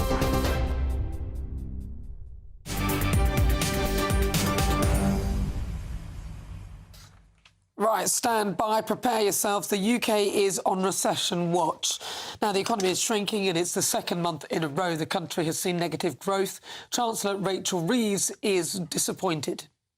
But it's not possible to turn around more than a decade of poor economic growth and stagnant living standards in just a few months. But you'll see from the plans we've been announcing, whether that is the energy reforms we've published today, the reforms to build 1.5 million homes that we published yesterday, the pensions reforms, the creation of a national wealth fund, this government are getting on with the job in improving economic growth and driving up living standards. Yes, but let's not forget that she warned us about this 3 years ago. Is she a hypocrite? Despite all of their election promises to cut national insurance contributions, they're actually raising them against the strong advice of business and trades unions. The Conservative government's actions will make each new recruit more expensive and increase the costs to business. The decision to saddle employers and workers with the jobs tax takes money out of people's pockets when our economic recovery is not yet established or secure, and only adds to the pressure on businesses. So she does know the effect of her policies. Well, joining me now is GB News political editor Christopher Hope. I can't get enough of playing that. I know it's 3 years ago and everything, but to me... It shows how it's easier in opposition than in government, maybe, Nana. Or maybe she was just reading a script that she didn't understand, and now she's... I don't know. I think she understood it. I think it's just often easier when, when you're not empowered. Just look at Reform UK. They're saying all sorts of things to win votes at the moment, some of which you can't actually do in government, probably. Well, we shall see if they get into power in a few years' time. But look, Rachel Reeves, nothing is really landing well on any part of her budget. I'm looking to find one thing that is working. Is there anything? From the budget, that's a curveball. Oh, sorry, Christopher. I think the budget hasn't spooked the market, so on the basic level it succeeded where Liz Truss failed. I think the scale of changes is as dramatic as what Liz Truss did, I think, with state intervention, big tax increases, the other way around from tax cutting to tax increasing.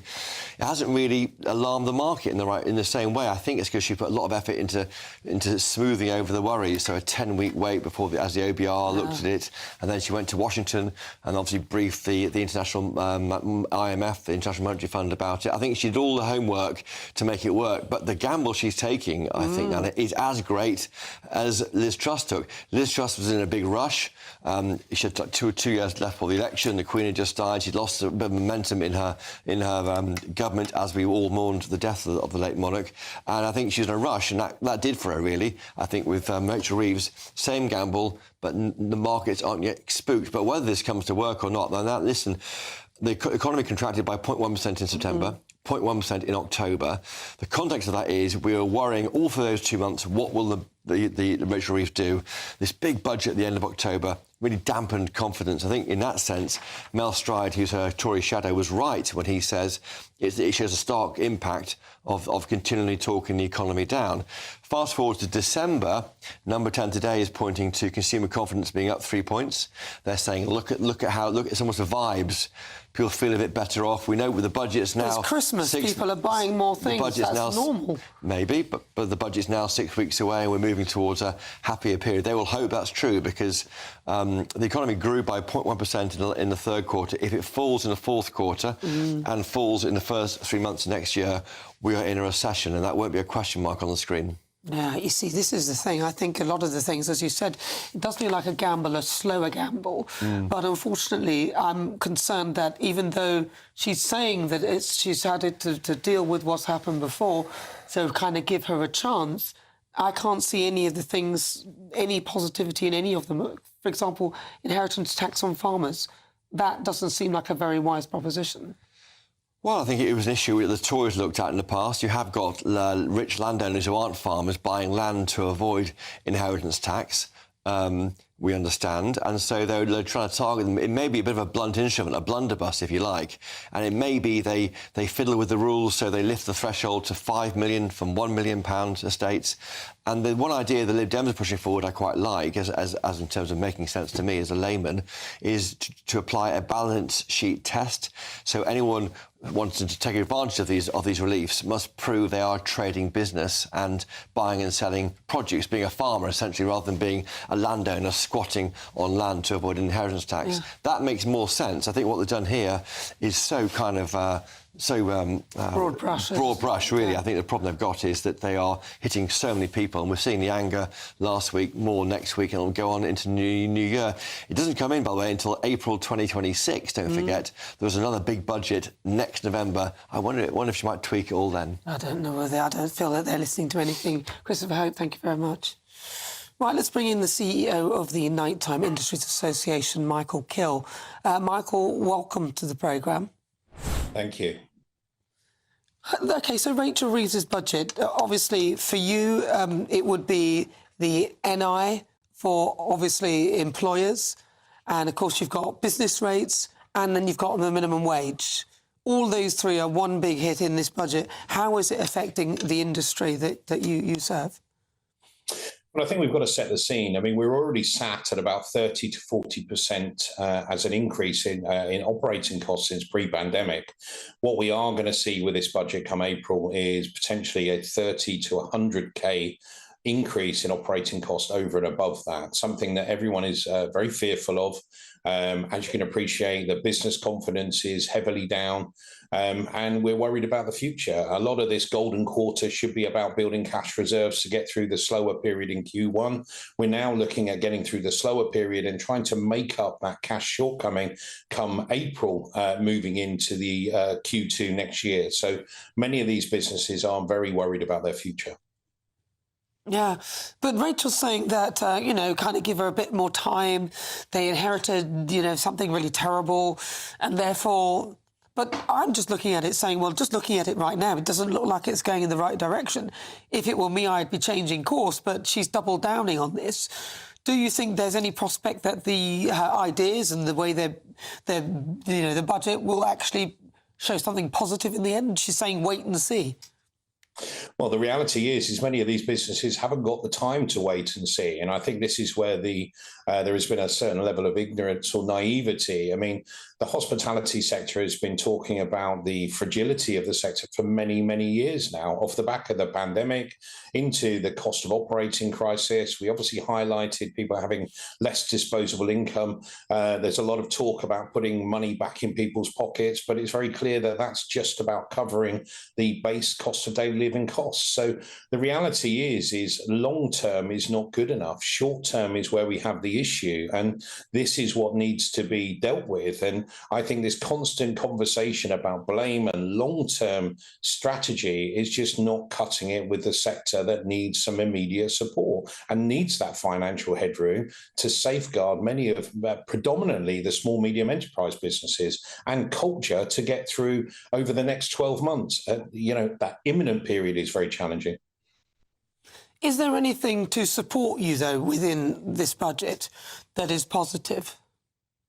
Well, I think, I mean, we've seen this cycle of we give business rates relief. 75% was given last time under a different regime. This time we've reduced that down to 40%. But in both cases, what we've seen is taxation added on. So all we're doing is giving in one hand and taking away with the other. You know, whether we talk about alcohol duty and the 1p saving on a pint, when you look at the net value of that, that's negative 3.4% in terms of your GP or your margin. So all of this is somewhat of smoke and mirrors and extremely frustrating for people who are just trying to run true, honest businesses and sustain their position after almost 5 years of an extremely challenging operating environment.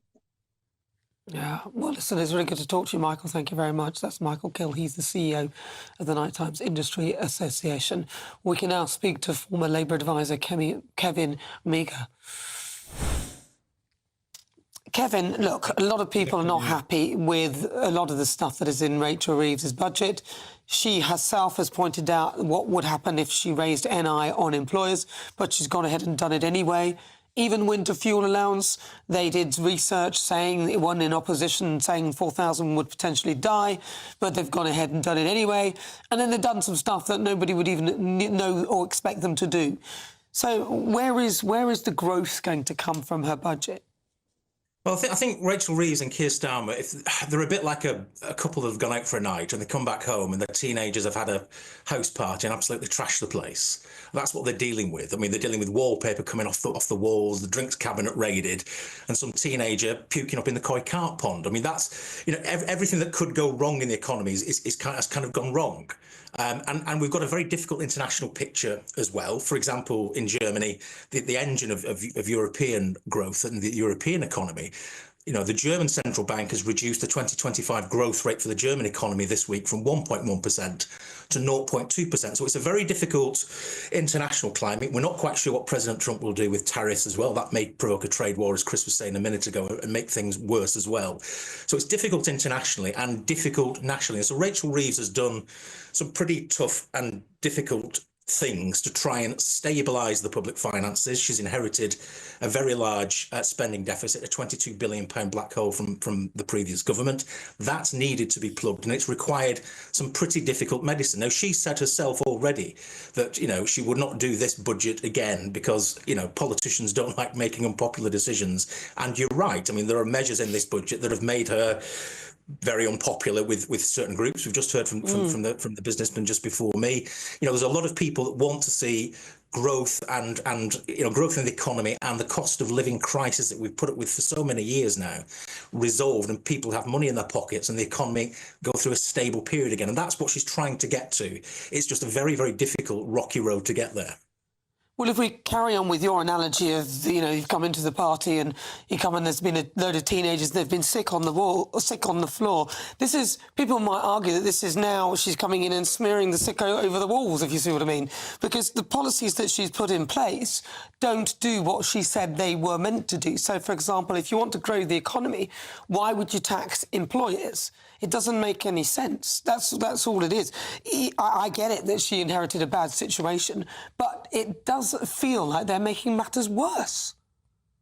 Well, they've got to sort the public finances out, because if they're not sorted out, then we're going to have even deeper problems than we've got now. I mean, inside the budget that she delivered a few weeks ago was a forecast from the Office of Budget Responsibility, which is the independent experts that validate the figures and the decisions that the Chancellor makes. Now, I mean, you know, it's a difficult growth figure for 2024. They've predicted it at 1.1%. We've had a second monthly contraction, so it may be that is over generous. But more optimistically, for 2025, they're talking about 2% growth, and then in 2026, 1.8% growth. Now, these are not earth-shattering figures, but compared to where we've been probably for the last year or so, there's cause for optimism, especially as inflation is going to come back to trend in 2026 as well. So the medium term looks a lot better than the immediate short term, and the economics are difficult, and the politics are very, very difficult as well, and the government is very much alive to that. But I mean, a lot of the things it's trying to do are about trying to put us in that zone where we've got sustainable growth year after year. You know, planning reforms. Now, these things in and of themselves sound like, you know, on the never, but they will have a big effect. The house building targets that we saw the other day, you know, they'll all start to sort of come together, you know, But the house building targets, hold on. House building targets without properly tackling migration mean nothing. You're just at net zero, absolutely. literally. Absolutely. You're at zero. The difficulty that this government's got, more than any that I can think of in probably the last 30, 40 years, is that all the difficult policy decisions are interrelated. You're absolutely right. We've got a 1.5 million house building target. Great, fine. That's a bit higher than the previous government. They're going to change the planning laws, make it easy to get these houses built. But you're right. If we soar away immigration, that's going to soak up a lot of those numbers. So that's got to be tackled as well. So all of these very difficult public policy issues are all interconnected in a way that I can't imagine really in recent decades they have been. So if any part of this chain doesn't work, then the overall thing isn't going to work. And I think the government is very, very alive to that. All right, Kevin, but I think they've always been interconnected, even as time immemorial began, and we, as the general public, know this. And I'm just wondering whether the government are thinking straight, because a lot of those businesses will be gone and they won't have the time, which is what Michael was saying, to wait for the success of this so-called budget. Kevin Meagher, thank you very much. He's a former Labour advisor. Right, well, 22 minutes after 4 o'clock. Coming up, Prince Andrew has once again come under fire for his choice of friends, as one is allegedly outed as a Chinese spy. I'm Nana Akwe. This is GB News, Britain's news channel.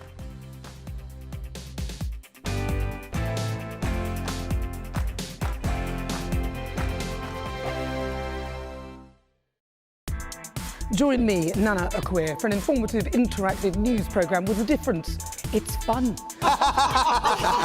No, he didn't say that, Dave.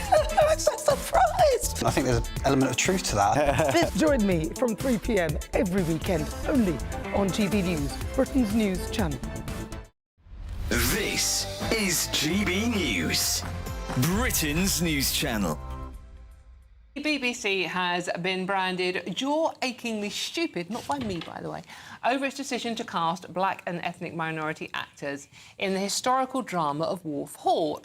Now, is this a forward-thinking idea or nonsense? Are we rewriting history? Henry, I mean, the Tudors were real-life people. They were pretty much white. Well, some of these shows depart so much from historical context anyway that maybe it doesn't make any difference. But I think just generally we've got a problem in this country with portraying history in its correct sense. You can't change history. And I think it's about the motivation. If the motivation is to sort of to some sort of, you know, to make a political point, then I think it's wrong. What I find kind of tedious about people finding this instant jaw-droppingly stupid, Jesus was portrayed by somebody who's half Slovak and half Irish. Moses was portrayed in the Exodus by an Englishman.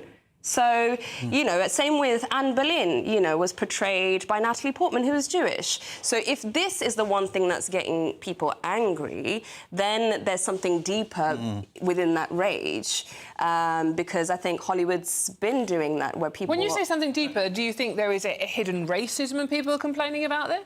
Well, I think for some, maybe, yes. I can't speak for everybody because this news dropped today. I don't know why they are thinking that it's egregious. But there absolutely must be some underlying racism if this is the only one that you're upset about.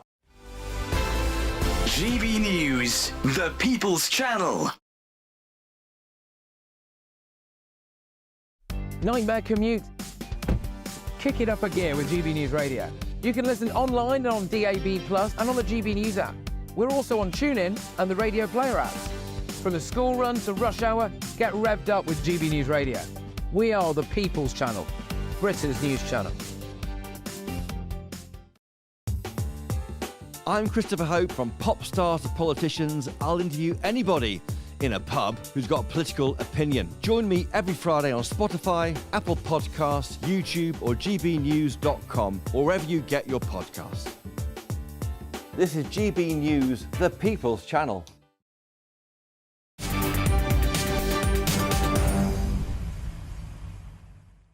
Welcome back. Do you like them? I feel a bit like Michelle Dewberry, to be honest with you. These are my new glasses.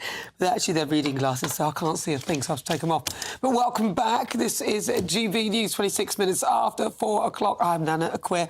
I'm in for Martin Daubney. Now, honestly, he really doesn't know how to pick friends, and you can guess who this is, because it's more bad news for Prince Andrew, as a new report claims that one of his close confidants is a suspected Chinese spy. You literally couldn't make this up. According to a secret hearing, the alleged spy supported Prince Andrew during recent scandals and was invited to his birthday party in 2020. Maybe it's because these sort of people are the only ones that will dare hang out with him, because he seems to be making so many errors. Well, I'm now joined by Professor Anthony Glees, a security expert from the University of Buckingham. Thank you very much for joining me, Anthony. Look, I just don't get it. How can Prince Andrew manage to surround himself with such controversial people? He's a royal. He was a working royal at the time. Surely the people around him would have checked these people out. Well, I'm afraid the answer is clearly not. I mean, frankly, I'm absolutely gobsmacked. I never thought that somebody like myself would come onto a programme like yours and say the 8th in line to the throne of the United Kingdom is a national security threat. But that's what this shows. Prince Andrew has been a national security threat. And if you follow the documents carefully, you'll see that by 2020, when the Duke celebrated his 60th birthday, Agent H6 was already part of his inner circle. He was only uncovered the following year, and he was uncovered the following year in a way by a fluke. So he wasn't screened. Nobody said to Prince Andrew, look, this chap is connected to Chinese intelligence. You may say it should be blindingly obvious to anybody that somebody from China would have an intelligence link. But the prince could claim MI5 hadn't alerted him. And that's a serious intelligence failure on our part here in the United Kingdom. But the truth is that certainly from 2020 to 2021, when Agent 8/6 was caught by a border control and all this stuff was downloaded from his phone, he was, as I say, part of Prince Andrew's inner circle. And that is absolutely horrifying. What's more, the documents show that the close advisor to the prince, somebody called Dominic Hampshire, wrote to H6 and said to him, we've been following your guidance throughout, and that has allowed people to get access to the Duke of York, bypassing those people who might not have been keen on this happening. That, too, is an extraordinary revelation. So they were trying to outwit the people who were there to try and protect him. And this is a terrible day for our national security. Well, it's a terrible day, and for Prince Andrew, I mean, this has got to be the last straw, really. I actually feel a little bit sorry for him, because I think I don't know what's going on with him. But Anthony, really good to talk to you. That's Anthony Glees. He's a security expert at the University of Buckingham. Well, of course, it is, coming up to Christmas, isn't it? I haven't put my tree up at all yet. I have 2 children, poor things. But during Advent, as we count down to Christmas Day, we are hearing from church ministers across the country, and every day we have a special message for you to celebrate this festive season. Have a listen. The GB News Advent Calendar, Day 13. Hi, I'm Tom Finnemore. At the heart of the Christmas story, there's a moment that's often overlooked. The moment when the angelic host appear to the shepherds. The skies light up with the chorus of angels declaring the birth of the Saviour. Now, this might sound like a beautiful, peaceful scene, but there's something radically surprising about it. You see, shepherds in that time were often poor, uneducated, and considered lowly. Yet these were the very people the angels chose to first reveal the good news to. This shows us that God's message of hope and joy isn't just for the powerful or the wealthy, but for everyone.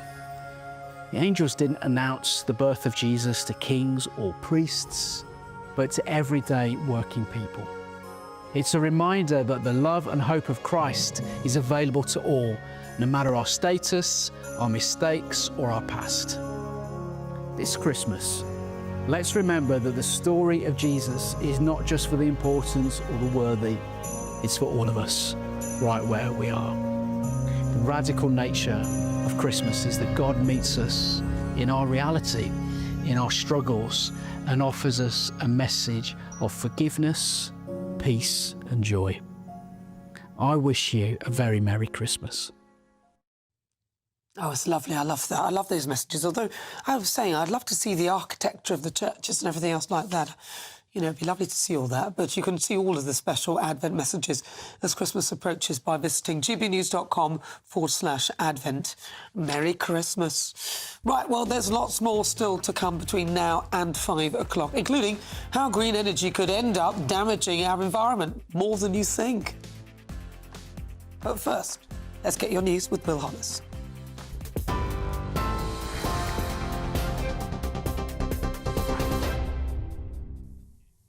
Thank you, Nana. At hour, your top story. A wicked predator who was caught on CCTV raping and killing an NHS worker on a park bench has been jailed for life. Mohammed Lido attacked mother of 3, Natalie Shotter, while she was passed out in Southall Park, West London, after a night out. Following an Old Bailey trial, Lido was found guilty of her rape and her manslaughter. On Friday, Judge Richard Marks, KC, sentenced Lido to life with a minimum term of 10 years and 8 months. To France now. Emmanuel Macron has named centrist veteran François Bayrou as France's new Prime Minister, according to a statement from his Home Office. A few moments ago, Bayrou arrived for an official handover ceremony at the Prime Minister's residence in Paris. Bayrou replaces Michel Barnier, who resigned last week after right-leaning and leftist lawmakers voted to topple the government, plunging France into its second major political crisis in 6 months. Macron is halfway through his second term as president, and Bayrou will be his 4th Prime Minister this year.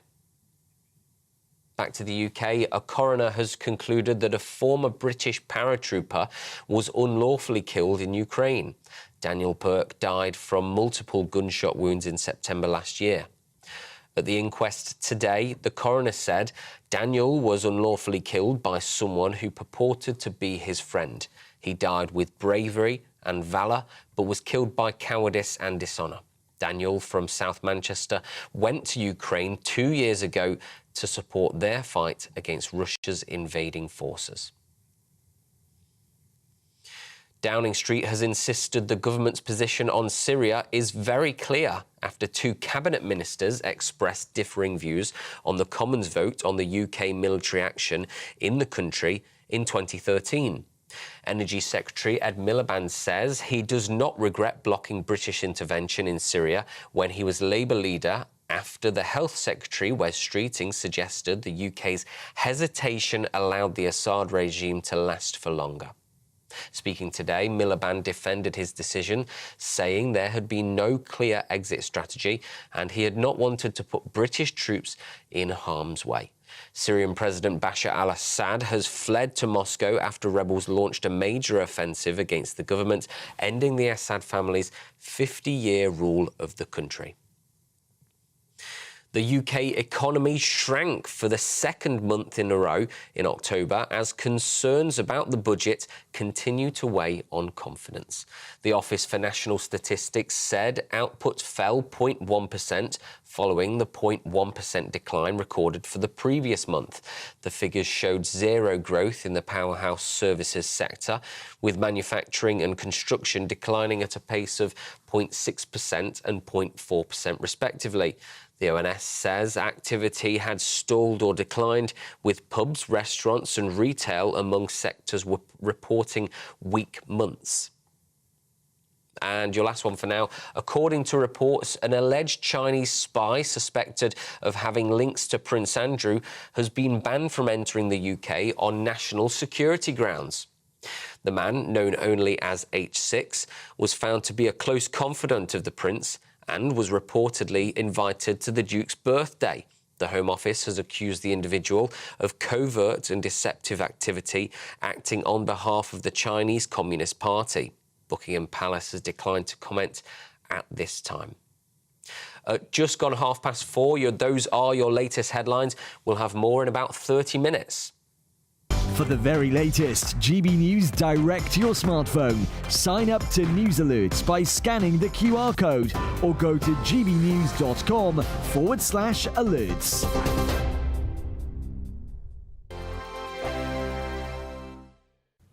Yes, it's time for your latest weather update from the Met Office here on GB News. Bit of a change on the way. For many of us, something a bit brighter tomorrow. We'll finally see a bit of blue sky. By Sunday, it'll be grey again, but it will, at least by then, be a little bit milder. Grey and chilly for most today. Bit of drizzle here and there. It's a bit of a messy weather picture, but this line of rain tracking south will introduce clearer skies behind it. And that will be spreading its way right across the south by tomorrow. But certainly tonight, it'll stay cloudy in the south. That keeps the temperatures up with the clearer skies. Certainly in eastern Scotland, we will see some frost here.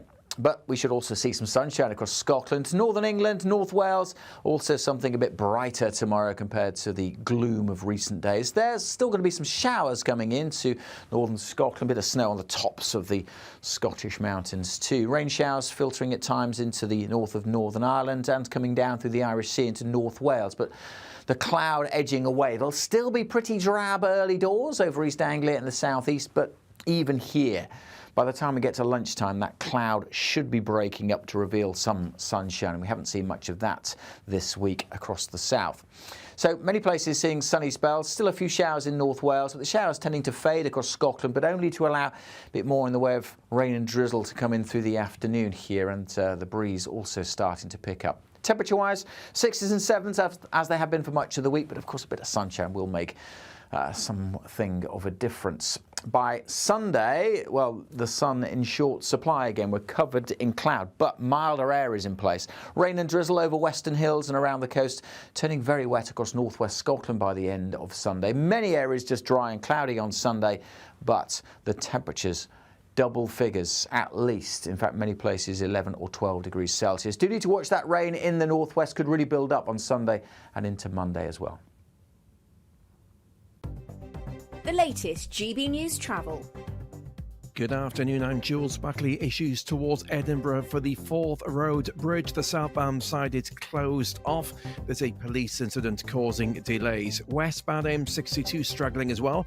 Eccles through towards Birchwood. That's junction 11 to 12. A breakdown there causing delays. A lane closure still in place. A collision on the westbound M4 still in the process of being recovered. So lane 1's coned off and it's slow from 8 and 9 at Maidenhead through towards Wokingham and Bracknell. That's junction 10 westbound. 2 lanes out on the anti-clock M25 Brentwood to the M11 turn off, junction 28 to 27. 2 of the 4 lanes out, a broken down lorry being recovered there, and all the traffic in the northbound M5 roadworks being held at Tiverton 27, queuing back to Columpton at 28, whilst a collision there is dealt with. You can stay up to date throughout the day by visiting our website gbnews.com.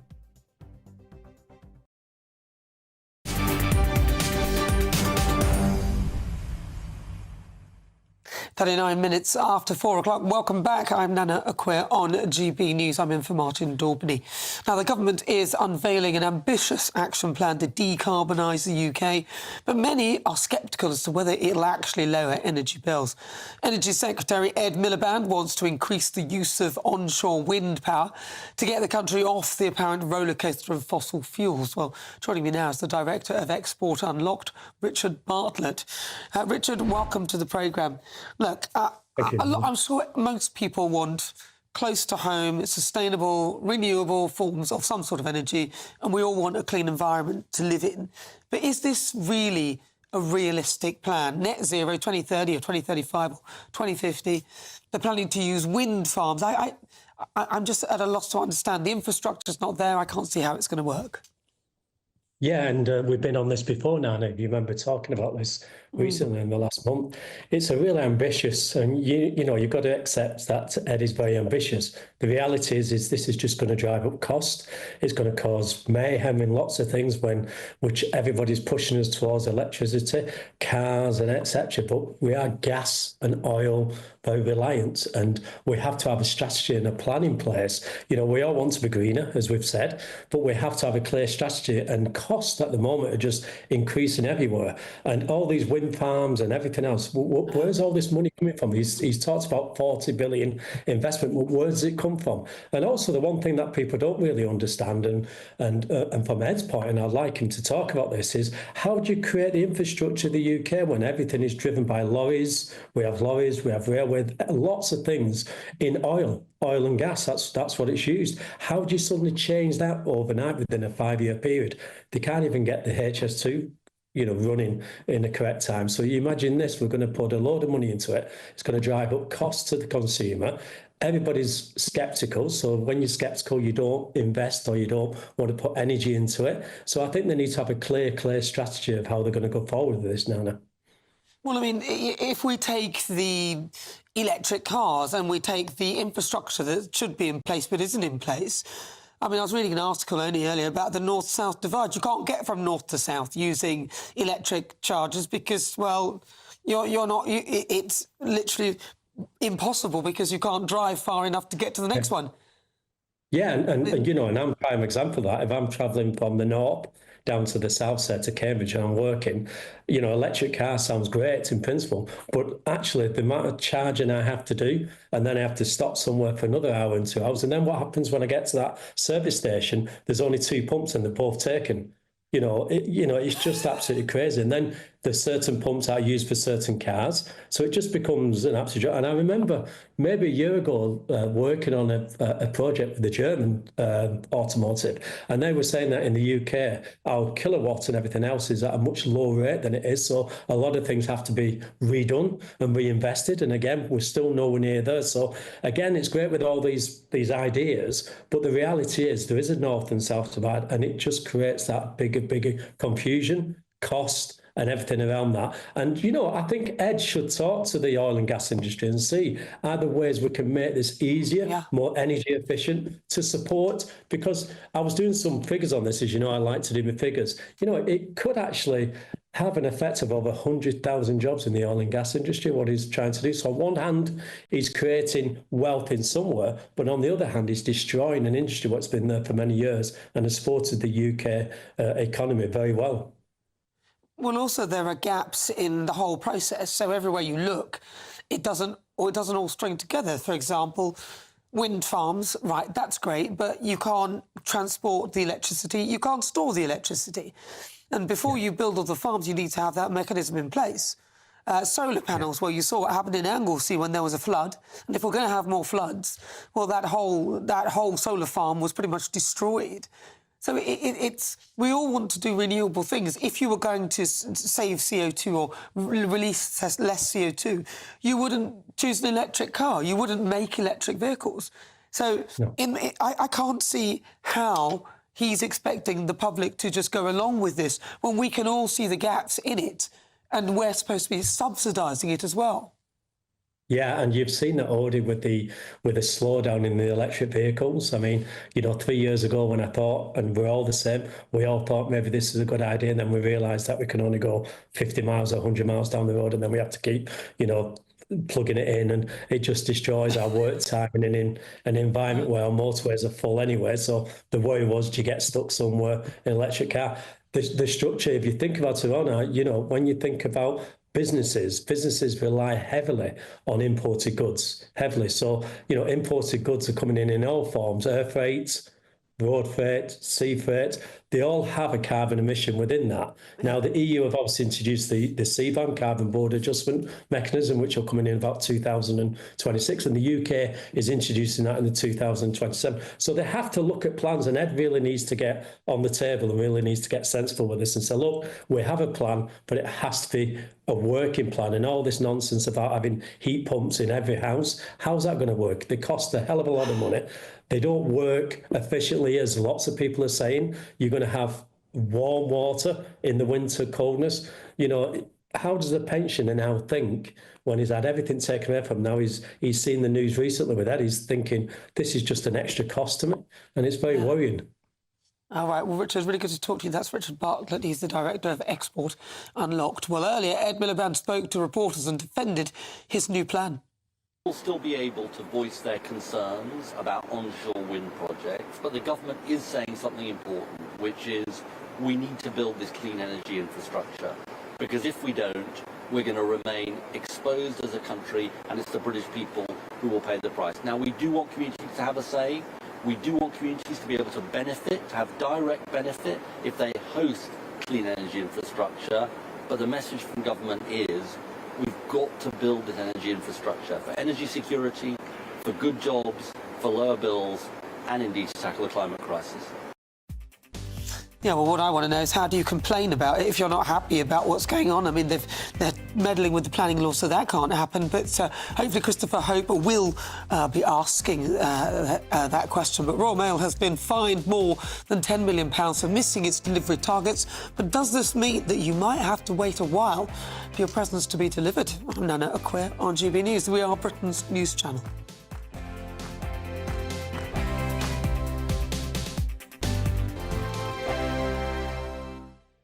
Good Afternoon Britain isn't just about us. The wonderful thing about this programme is it's about everyone watching. It's an interactive programme. Well, there absolutely is something to see here, and we're going to be talking about it more. Whether it's breaking royal news, Will, please bring us up to date, or indeed a particularly punchy speech in the House of Commons. Very, very curious. We bring it to you live, and then we bring you live reaction as well. That's Good Afternoon Britain, weekdays from midday. Only on GB News, the People's Channel, Britain's news channel.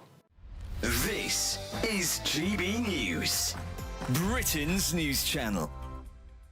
Joined by international life coach Cheryl Findlay, who has joined forces with a Liverpool business owner, Kate Hill, of sustainable sportswear brand Lola Star, to empower women and inspire women across the nation. And to celebrate this partnership with the new Lola Star collection, the two will be hosting an exclusive event next Saturday. The sportswear brand was launched after, well, your story. You lost how much weight? So 16 stone, which is over £220, which wow. I know is quite significant. But during that kind of decade-long journey, I learned a lot about myself, and I learned a lot about what it takes to be successful, to be happy, to be well, and to just live an incredible life every day. Are you giving them goals to work towards or helping them structure their life? Yeah, so I don't give out goals, absolutely not. It's all about whatever an individual wants. So what we do to begin with is we understand, like, where are you now? Where are you thriving? Where do you feel really happy and excited in your life? And what's lacking? Like, where would you like to feel better? Where would you like to improve? And then we take it from there. I'd love to take that on board. I'd love to be my true self and fulfil my potential. So have you got any practical tips on how to do that? Yeah, so we start with clarity, right? Like, you need to know, it's such a busy, fast-paced world we live in. There's so much sensory overload. You know, it'd be so easy to be distracted. So we need to kind of quiet all that noise down and start with, where do I want to focus? Pick 2 or 3 things. Where do I want to focus? And then we define the goal. What would I like that area of my life to look, not just look like, but feel like? And then we take it from there. So that's where you would start. I actually had a cancer diagnosis in 2019. Oh. And I just decided if I was going to be lucky enough to be on the other side of it, I wasn't going to play small anymore. GB News, the People's. Hi there, I'm Michelle Dewberry, and I'm going to take a second to tell you all about my show, Dubes & Co. We start off with the issues of the day. We then bring in both sides of the argument. We get rid of the disrespect. And then you throw me into the mix. And trust me, I'll tell it exactly how it is. And then, of course, the magic ingredient, you at home. We mix it all together, and what have we got? In my opinion, the best debate show in town. Monday to Friday, 6 till 7 on GB News, Britain's news channel.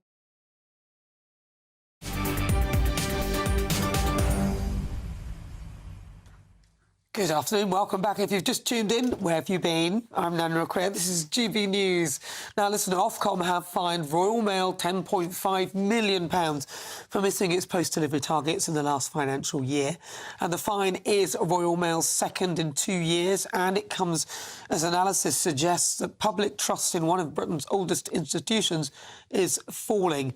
Well, let's get the thoughts now of former Post Office Minister Paul Scully. Paul Scully, welcome. Is it over for the Royal Mail? Let's be honest. I mean, you've got Amazon, you've got all the others. Do we really need them now? I mean, they don't deliver anything on time.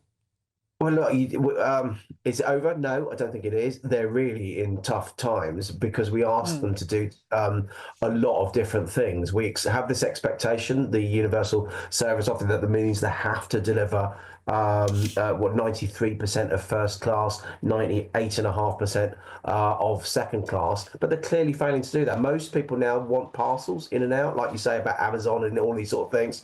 That's what they want to compete with because that's where the money is. They're losing money hand over fist because of the reliance and the expectation on delivering letters, which they're failing to do. These days, I'm just curious. I was just looking. I mean, what is it? 12? How much is a first-class stamp? Do you know?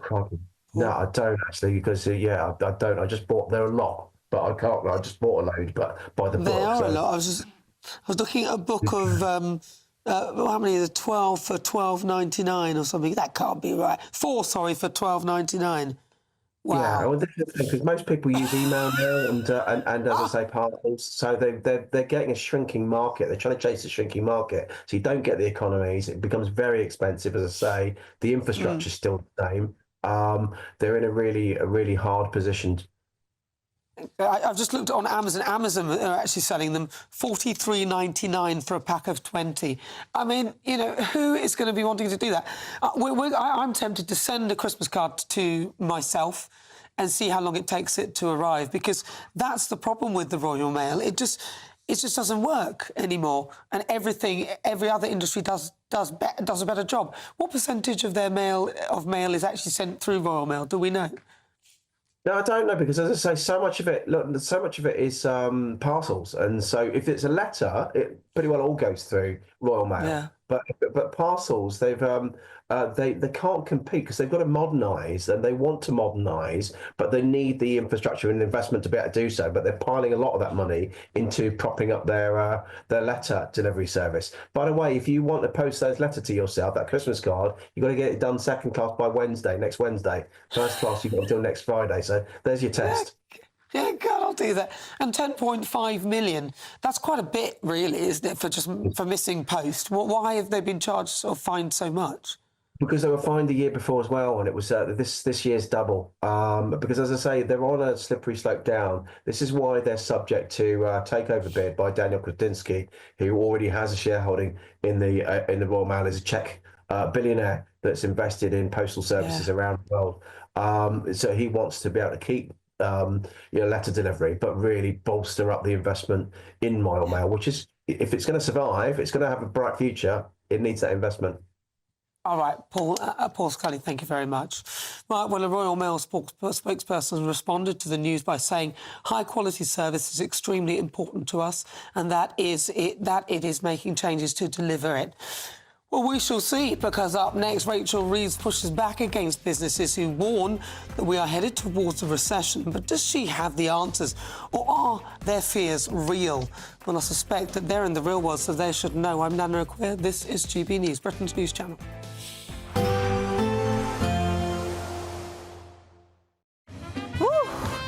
A chilly start will give way to a lovely, warm afternoon.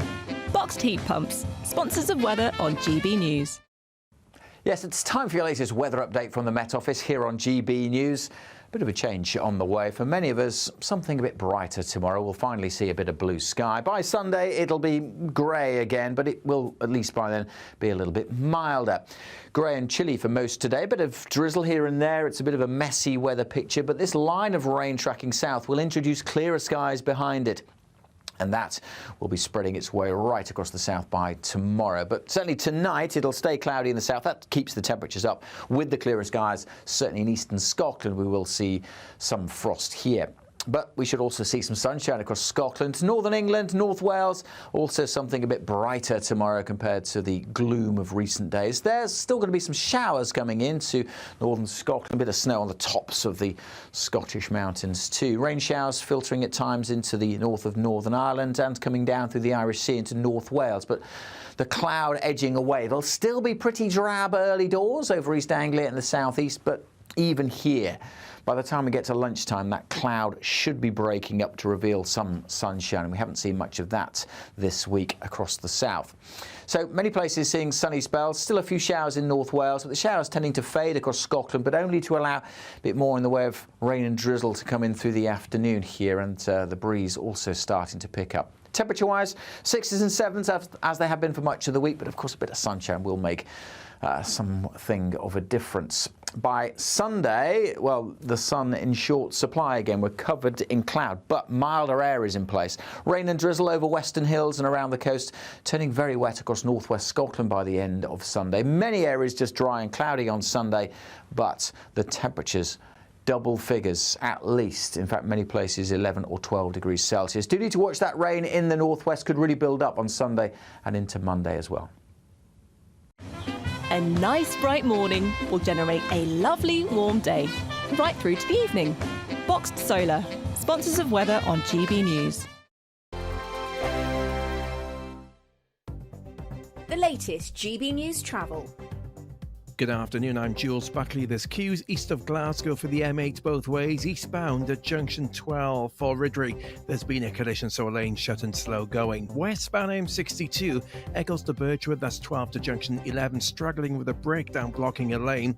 Queues in Devon on the northbound M5 towards Tiverton at 27, not helped by an earlier collision in the roadworks there, slow back towards Columpton at 28. And staying in the county, in Exeter, Bridge Road is currently blocked between the Countess Way roundabout and the Matford roundabout in queuing. There's been a serious collision there.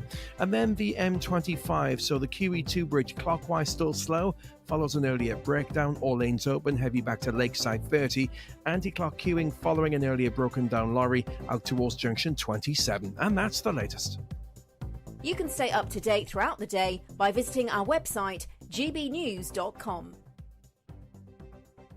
It's our festive treat to you. Your chance to win an incredible £50,000 in tax-free cash. Our biggest ever Great British giveaway. What would you spend £50,000 on in the coming year? Spectacular holidays, a brand new car, home improvements? Or maybe you'd just like to save it for a special occasion?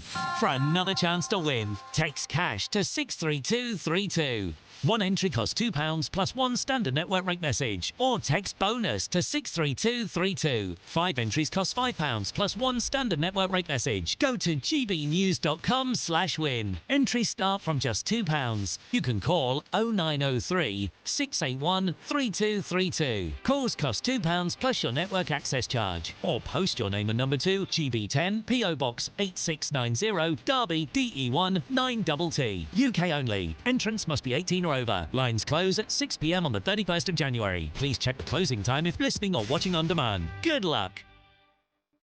It's Patrick Christie's Tonight, and here we do things differently. It's explaining the absolute madness of this, doesn't it? It's explosive. I mean, this is very good. It's lively. 850. Your government sat there, Sean, and it did nothing. It's controversial. And the Middle East has been in turmoil since before I was born. It's everything you need to kickstart your evening. Everyone's had their Weetabix tonight. I love to see it. That's Patrick Christie's Tonight, weeknights from 9 p.m.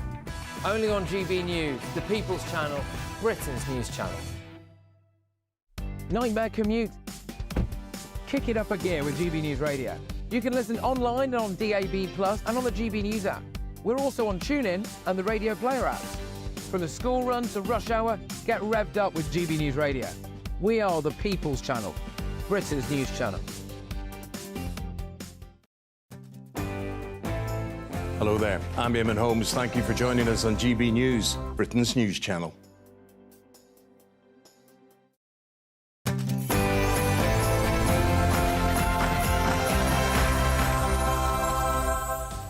Good afternoon, it's 5 o'clock. Welcome to Martin Daubney's show on GB News. We're broadcasting live from the heart of Westminster and all across the UK.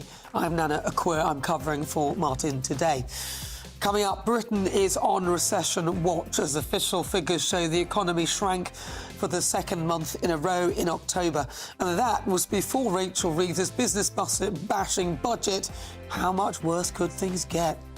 Tories have warned that Sir Keir Starmer's house-building bonanza will barely keep up with immigration today, even if he hits his target of 1.5 million homes over the next 5 years.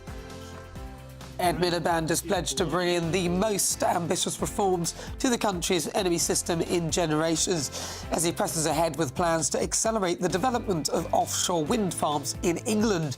But will England's green and pleasant land be ruined by Ed forever? And could Prince Andrew's choice of friends get any worse?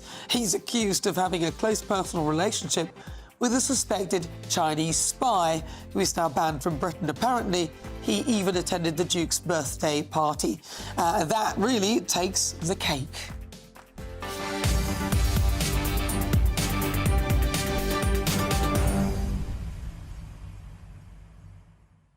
I didn't write that one.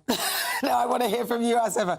Send me your thoughts, post your comments, gbnews.com/your say. But first, let's get your latest news headlines with Will Hollis.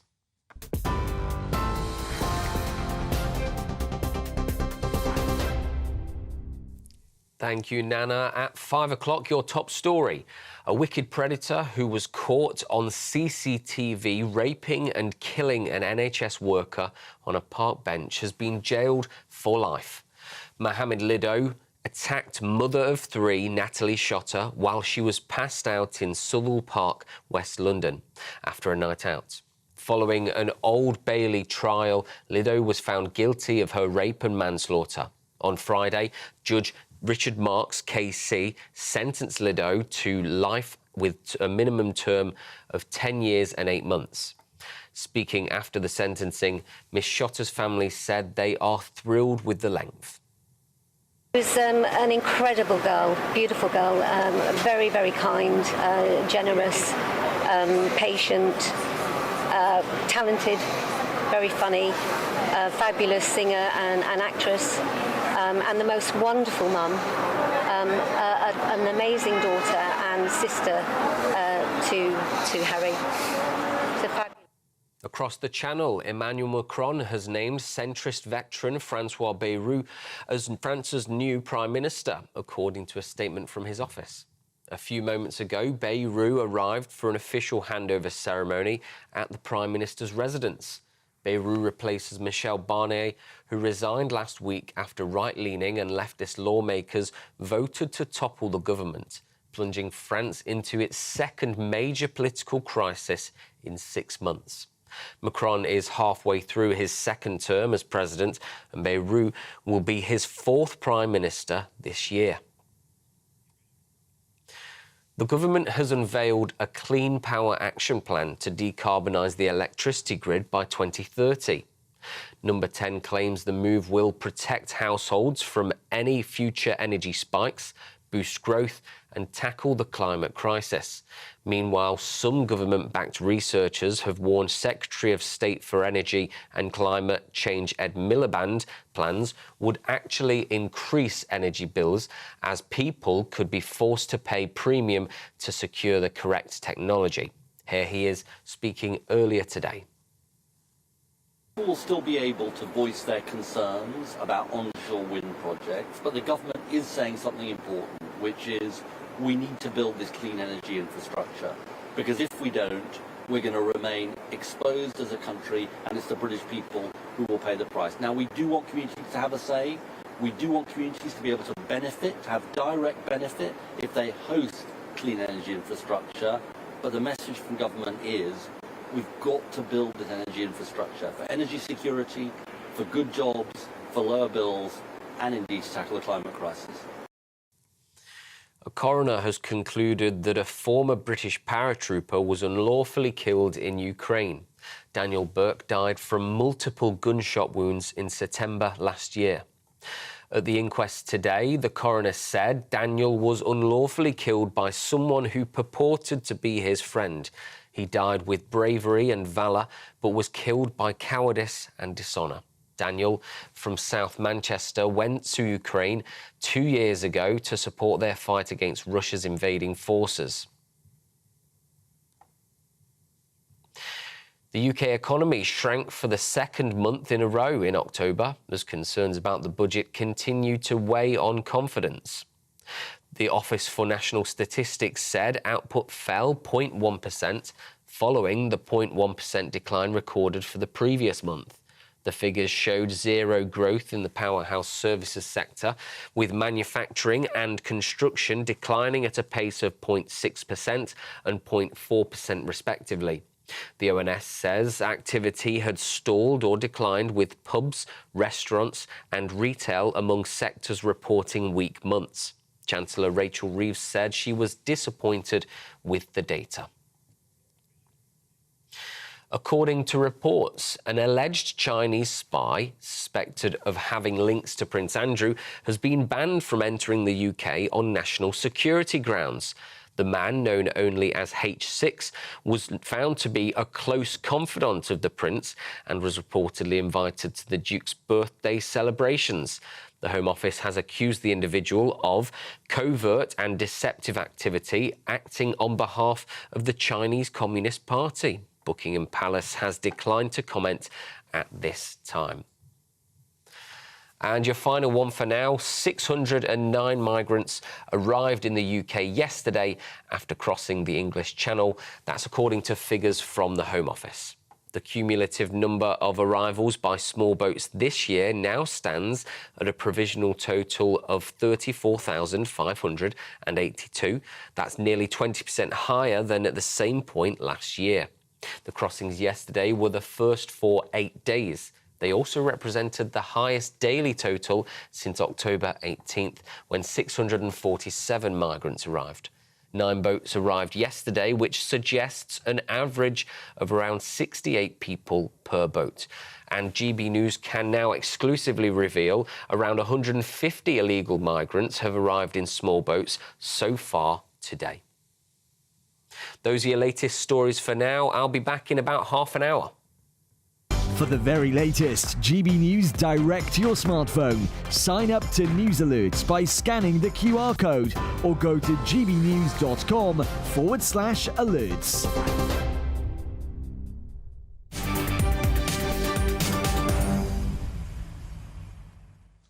Good afternoon, 7 minutes after 5 o'clock. This is GB News. I'm Nana Aquia. I'm in for Martin Daubney.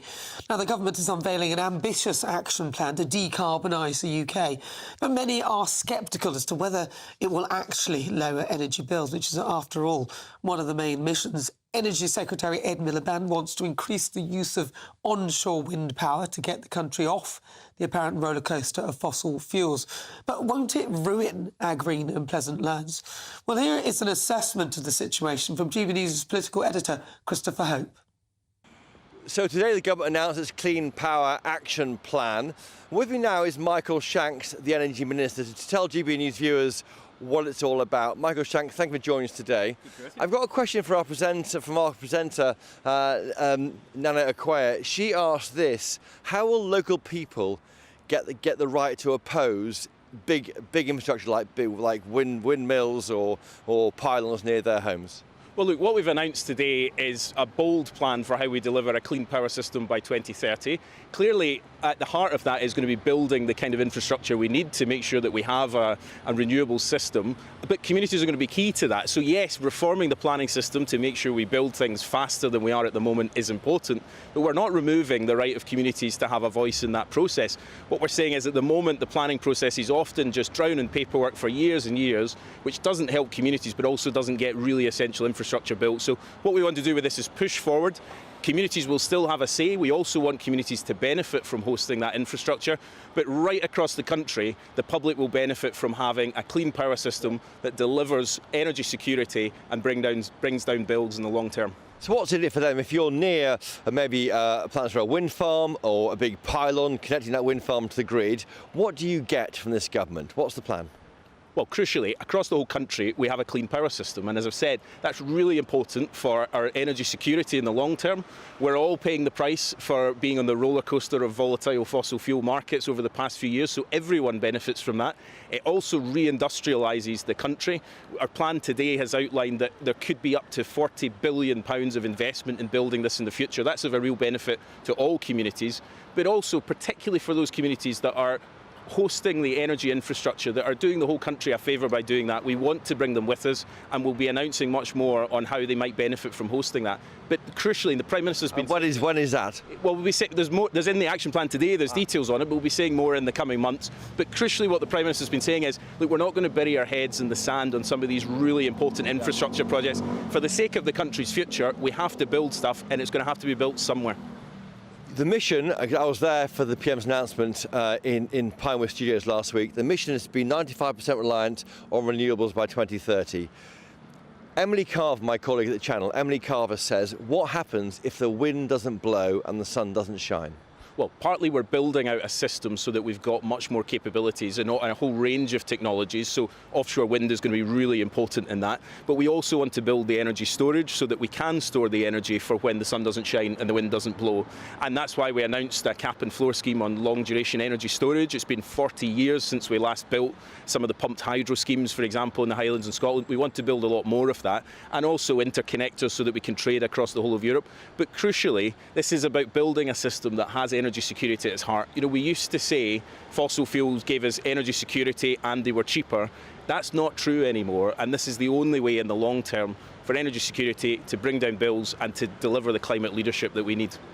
So the lights will stay on even if we get to 95% reliant on renewables by the next election? They absolutely will. Look, this is a complex plan, but the whole reason we've published almost 200 pages of actions today is to make sure that we're going to get there faster than government's got to anything before, but with a credible plan for doing that. And that's what the NESO, the National Energy System Operator, outlined, is that this is at the limits of ambition, but it's absolutely achievable. And that's the whole point of being in government. We're going to tackle the hard stuff, not just bury our heads in the sand like the last government did. If you had a house with a nice view, would you want to see pylons going across it? Would you live next to a wind farm? Would you oppose that kind of thing? Well, I do live very close to a wind farm because while the Tories banned wind turbines being built in England, I'm from Scotland and we have built a lot of onshore wind farms. And people do welcome those. I mean, polling consistently shows that actually people are far more in favour of renewable power than the perception might be. So yeah, I see a wind turbine from my living room window at home. I think, look, there's a balance to be struck here. We're not going to be building over the whole of the countryside, as some people might in alarmist ways suggest, but we're going to build the important infrastructure that we need and the grid to make sure that we tackle some of the real issues with what is at the moment a dysfunctional grid across the whole country, so that we can get clean, cheaper power to the people who need it. And yes or no, will people get £300 off their bills by the next election? That's the promise from your last election campaign. Well, look, what we've committed to today is the only plan that will bring down bills. We didn't ever say that we would do that overnight. And look, these are really difficult challenges that we're grappling with. The Prime Minister's been clear, we're not in the business of sticking plaster solutions anymore. We're in the business of long-term strategic decisions. This is a really key one today. We will build a system that the NESO has said will deliver cheaper power in the long run and that will bring down bills. But the honest answer here is, to the opponents of this plan, particularly the Conservatives, who took us through years of exposure to volatile fossil fuels, where we're all paying the price, which drove the cost of living crisis. They need to come up with an alternative if they don't think clean power is the answer. We're committed to delivering this to bring down bills in the long term and deliver energy security. Look, I know it's Christmas, I'm not being cynical, but you're not saying £300 off your bill to our viewers by the election, are you? You were saying that in the summer election. Well, we said by 2030. Okay, we say it now then. Look, it was independent modelling. That independent modelling stands. The only way to deliver the cheaper bills in the long term is to deliver a clean power system, and that's what we've outlined we're doing today. Michael Shanks, Energy Minister, thank you for joining us. And there you have it, Nana. That is the idea from the government. Can they deliver this renewables, 95% renewables, keeping the lights on in this country by 2030? Michael Shanks says he can. All right, Christopher, I'm glad he asked that question, because I wanted to know what exactly would be the answer if people are complaining they're not happy with what's being built outside their window, whether because of this whole new planning reform, whether they'll be able to say anything about it at all. But let me know what your thoughts are on that. gbnews.com/your say. I'm going to read some of those. But moving on, are we heading for a Reeves recession? Rachel Reeves recession. as the economy has officially shrunk. We can now speak to the farmer, Andrew Ward, who co-organised the first farmers' rally since the budget. Andrew, thank you very much for joining me. Good to talk to you.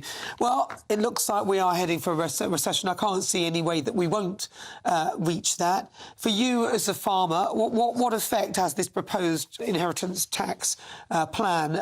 How is that going to affect you? Yeah, hello. It's going to affect us hugely, really, because we're looking at the whole infrastructure of the farm and the future of the farm handing down over the next generations. And my father started the farm in 1958. And I took it on in the last sort of 15 years, and I hope to hand it down to my daughters after that. But the problem we've got is that we need a viable industry and a viable business to do that. And the returns from farming are so small that you could say, well, who wants to take on a business when you've got such a narrow margin, if you like, and narrow profits? But with the recent announcement that the economy is shrinking, I mean, it's no surprise, really, is it, with what we've had and what we've seen announced. But I think the figures that we've just seen are up to the end of October. So the budget hasn't really had any effect on that. So goodness knows what the figures are going to be over the next month or two. It's going to be horrendous. Well, that's right. What we're seeing, what you see are the figures probably from a couple of months previous. So we're catching up with ourselves, and we'll find out in a few months whether any of this is even working. I'm just looking at it, and I'm still struggling to work out why someone would do this in terms of the inheritance tax. I get it. You could catch the people who were using this as a loophole, using farming as a loophole quite easily. And for very little recompense, about 500 million is what they're saying this could bring into the Treasury. And, of course, you can't really be too sure because people have to die for that money to be realised. So yes. Can you see any benefit or real positive aspect to this particular policy with regard to inheritance tax? Absolutely none at all, because they say that they want to raise some money and they want to look after the services in the countryside, of what obviously farmers are. They need roads to be prepared and all these things. But yet the announcements in the budget are only going to bring in around about 500 million. But then the following week after they announce the budget, they're going to give 500 million away to foreign farmers. So the money is not actually staying in this country, it's going abroad, which is just criminal, really. And the old phrase, charity begins at home, surely is perfectly appropriate in this situation. And if they want to do this, there is a way out of this. There is a compromise to be had. And we all know that there are huge, there's areas of land that changes hands, and there's organisations, and there's National Trust and the Church Commission and various bodies that buy land to escape inheritance tax. There's an easy way out of this, as it's been said by Dan Needle. And this is to raise the threshold to probably somewhere like £20 million. And then you could actually say that when a farm is passed down a generation, then if that next generation keeps the farm, then it goes tax-free. That's fine. But then if that next generation decides to sell the farm, then it is taxed at the full rate of 40%. It's a really easy way to sort it out. But I think they just don't want to see that they're backing down. But at the minute, as we've seen on screen at the minute with the tractors, we're not going to be backing down either. But there is a very easy compromise and easy way out of this. But the government just don't want to go down that road yet. Well, they may have to, because we need food security, and that's many civil wars and wars all over the world, of course, because of a lack of food. Absolutely. You see it all the time in Africa. Absolutely. So I think it's utter madness to tamper and I with think that. it's also worth pointing out as well, we're looking at the reduction in the economy. I know that there are grain store manufacturers and building manufacturers around the country that provide buildings to farmers. And I know they've already had some cancellations of those, which is going to be impacting on those companies. It's impacting on personnel that work for those companies. And there's nothing so sure as that when an agricultural industry and when a farmer makes profits and makes a margin, they spend it, they invest in their farm, they invest in infrastructure, which inherently leads to lots of people getting money out of the system. But when we've got a system and an industry that's under pressure, the first thing we do is we batten down the hatches and don't spend. Well, of course, that's like everything. That's what most normal people would do. Andrew Ward, thank you very much. You co-organised the first farmers' rally since the budget. Well, we can now speak to former Labour spokesperson James Matthewson, who joins me in the studio. James Matthewson, good to see you. Thank you very much for travelling down and joining us here at GB News. Yeah. So look, come on, Rachel Rees, she needs to come clean with this. It's not working. No part of this budget that she's put forward appears to have anything positive or really anything good. Everyone is complaining. There's nothing working. Well, I don't think everyone's complaining. I think we're seeing certain aspects, certainly, that are, I wouldn't say unravelling even, just highly critical areas of that budget that are coming under pressure from the from various sectors and aspects. And the kind of narrative that is consistent across the board is that, oh, this area is only going to raise this small amount of money. Why are they bothering? Yeah. This area is only going to raise this small amount of money, as we heard just from your guest there about farming, about the 500 million. We heard the same about the VAT on private schools, for example. Yeah. That's only going to raise a small amount. All of this money adds up, and all of that small amount is about trying to spread that financial burden so that it's not about taking big chunks out of here, there, because you have to remember they box themselves in with the taxes on working people, which is mad. Triple lock on that, so that they couldn't raise those taxes. So they have to raise the money somewhere, and the approach seems to have been to take a little from wherever they can. But that doesn't work. And this is the kind of areas that they've had to do it in. Because if the inheritance tax, you said, brings in 500 million, they're planning to give 500 million to foreign farmers. It's not the same. These budget, foreign aid is an important aspect of our economy. It's an important aspect of what we do as a country. But you look after your own house first. You get your own house in order before you... It's not directly... I don't think it's fair to directly compare. I mean, these are two completely separate departments. It's money. Money is the same. My money, if I give you £10 and you give somebody a different £10, you've still given them £10. It's the same money. What I'm saying is, if you're going to give money away to foreign farmers for 500 million, which is roughly the same amount that you're getting from the inheritance tax rate and the devastation you're causing, perhaps you shouldn't give that money away, and perhaps you should keep the money and keep food security in this country. Every single government department needs to have its funding. It has a function, it has an operation. There's no government department that isn't essential. They're all essential, and some people can decide whether they think the Department of International Development is essential, but it is, and it's deemed to be by government. It has been for a long time. That department needs its funding to deliver its work. That's what it does, and that funding is not comparable to the funding of DEFRA or the funding of any other department that we would look at comparably. So I don't think it's fair to say, robbing Peter to pay Paul here. Well, that's what they're doing. But it's about, the pot. Government doesn't work as a pot of money centrally, but it's about those individual departments that get the funding. I get that. Listen, I get that. I understand that. I totally get that. But food is essential, as we all know. And if to cut the very lifeblood of what this country needs to be successful and fed, seems madness, because without food we're nothing. So we need to eat, and we cannot be relying on, as we saw with COVID when it came to the vaccines. One country wouldn't allow another one to get the vaccines that they'd procured. The EU didn't want to give the vaccines to us. I mean, a lot of people really don't like the vaccine. I get that, fine, but the bottom line is that another country was able to starve us of something that we purchased from them through trade. So my point is this: we cannot afford to be starved of food. You're absolutely right, and that's why support for farmers is essential. And I think when we look at, what the reality of this situation is here, because I think it's really disappointing the way it's been politicised, because there are people here who've been in government for 14 years, some of the Conservatives, who haven't given a jot about farmers when it's come to policies individually in their own time, turn up to debates, all the rest of it. The second that it's a political opportunity, they're out there protesting. I don't think that's fair. And when it comes to the reality of the situation, and you look at what's available, farmers pay 50% less inheritance tax than any of the rest of us. But that's fine. Not only that, under these plans... We are not providing people with food. Under these plans, they'll get 10 years extra to pay as well. It's a completely different setup to anyone else. Come on, be honest. If for example, your inheritance tax would be $1 million, you've got to stump up £100,000 a year. That's not realistic for me. You have a chance to hand over 7 years before you got a chance to hand over that estate tax-free. Yeah, that depends if people die in order, and they don't. So I don't think that people works. don't die in order, but the legacy planning that we hear people talking about doing,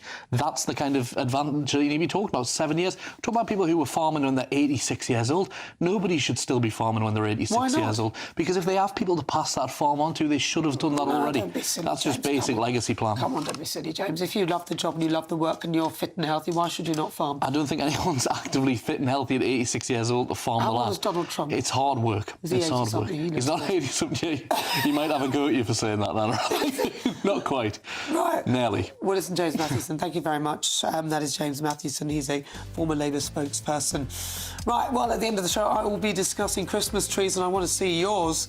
Send me your pictures, gbnews.com/your say, or gbviews@gbnews.uk, and I'll put them on the telly. I'm Nana Akwe. This is GB News. We are Britain's news channel.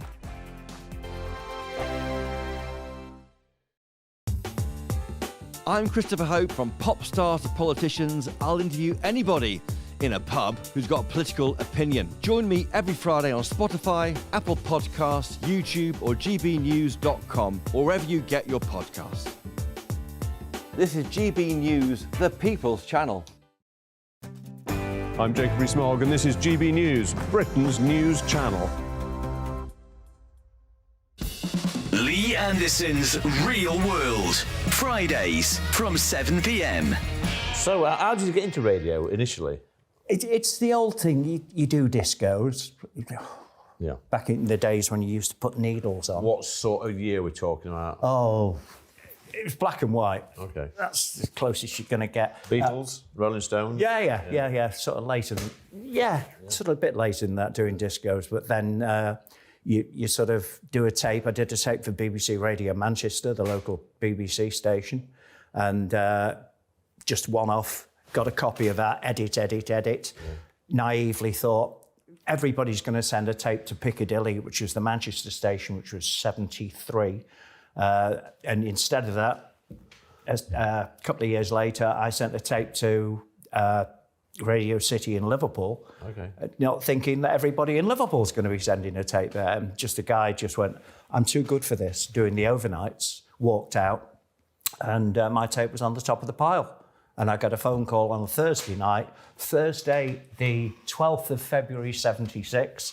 Can you do 2 till 6 in the morning on Radio City in Liverpool? I thought it was someone of my pals. And what was you talking about on that radio show? It was an overnight programme, so it's music. Yeah. In those days, you didn't have much needle time, but clever devil here noticed that the BBC stuff was not needle time. Yeah. So I used to put like the Goons on and the Hancocks. So you've got half an hour and me and the security guy, Bert, on the door. We're the only two in the building. Yeah. I used to get in my car, put the Goons on, get in my car, dash down to the pier head, get a bacon butty, listening to it all the time, hoping that the record's not stuck, and then dashing back. GB News, the People's Channel. This is Britain's Newsroom, where your voice matters. It's just astonishing. With expert analysis and honest opinion, we don't just keep you informed. We bring you unique perspectives you won't see anywhere else. Can't argue with any of that. When the news happens, it happens here. On Britain's Newsroom, weekdays from 9:30 a.m. Only on GB News. Join me, Nana Akwe, for an informative, interactive news programme with a difference. It's fun. No, he didn't say that, Dave. I'm so surprised. I think there's an element of truth to that. Join me from 3 p.m. every weekend, only on GB News, Britain's news channel.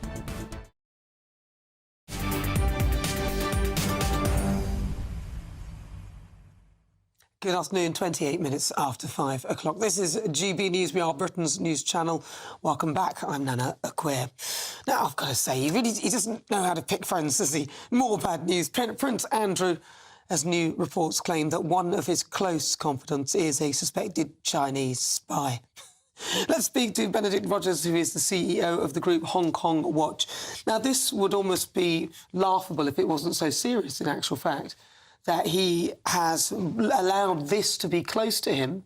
What threat does China pose to us with regard to spying? Well, China poses an extremely serious threat to us, and this has been highlighted over several years now by the intelligence agencies. The Joint Intelligence Committee of Parliament warned of this a couple of years ago, and this illustrates the seriousness of the Chinese threat, that they could have one of their agents get so close to the second brother of the king. It just feels like he's really not very intelligent, and I don't want to be too unkind to him because, this isn't great. But why would it be that there would be nobody around him that might be able to look into the people that he's surrounding himself with? Well, that is the big question. I don't understand how this has come out only now, some years later, and how it was allowed that... I think the reason he got into this situation was that he had been a trade envoy and he was travelling to China representing the UK at the government's request to drum up business. Yeah. That's one thing. But to then form this close friendship with this senior Chinese official, invite him, as I understand it, to Windsor Castle, to his birthday, and to be really close to him, someone ought to have warned him sooner. But also, he should have something about him where he might... be prepared to look into who he is making friends with. Yes, exactly. And I think this is particularly bad for him coming not long after the whole Jeffrey Epstein affair. So it does raise big questions about his judgment. But I think it also highlights and is a call for the British government now to seriously recognise the threat that China poses. The current government, the Labour government, has not put China on the foreign entities list, and in my view, they should after this. So what is that list, for those who don't know? It's a list of countries that pose a threat to us, and I think for too long we've tried to hope that China can be our friend, that they can be our business trading partner, but the reality is China is a threat to our security and our freedoms, and it ought to be on that list of threats. So what will happen to Prince Andrew now? What do you think would happen to him? He's obviously not a working royal anymore, so what else can they do to him? I'm not sure how much else they can do to him, but what they certainly should do going forward is step up our intelligence agencies' efforts to prevent this sort of thing happening again, prevent Chinese agents getting close to the royal family or senior members of the government. And the key thing is that the government should now recognise that China is a threat and not an ally. Mm-hmm. Does that take us down? Yes. Thank you very much, Benedict Rogers. He's the CEO of the group Hong Kong Watch. Well, there's lots more still to come between now and 6 o'clock, including how the government's house-building ambitions could all be in vain if they end up going to migrants. But first, let's get your latest news headlines with Will Hollis.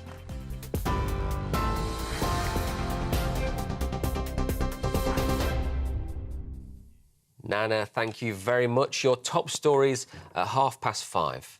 A wicked predator who was caught on CCTV raping and killing an NHS worker has been jailed for life.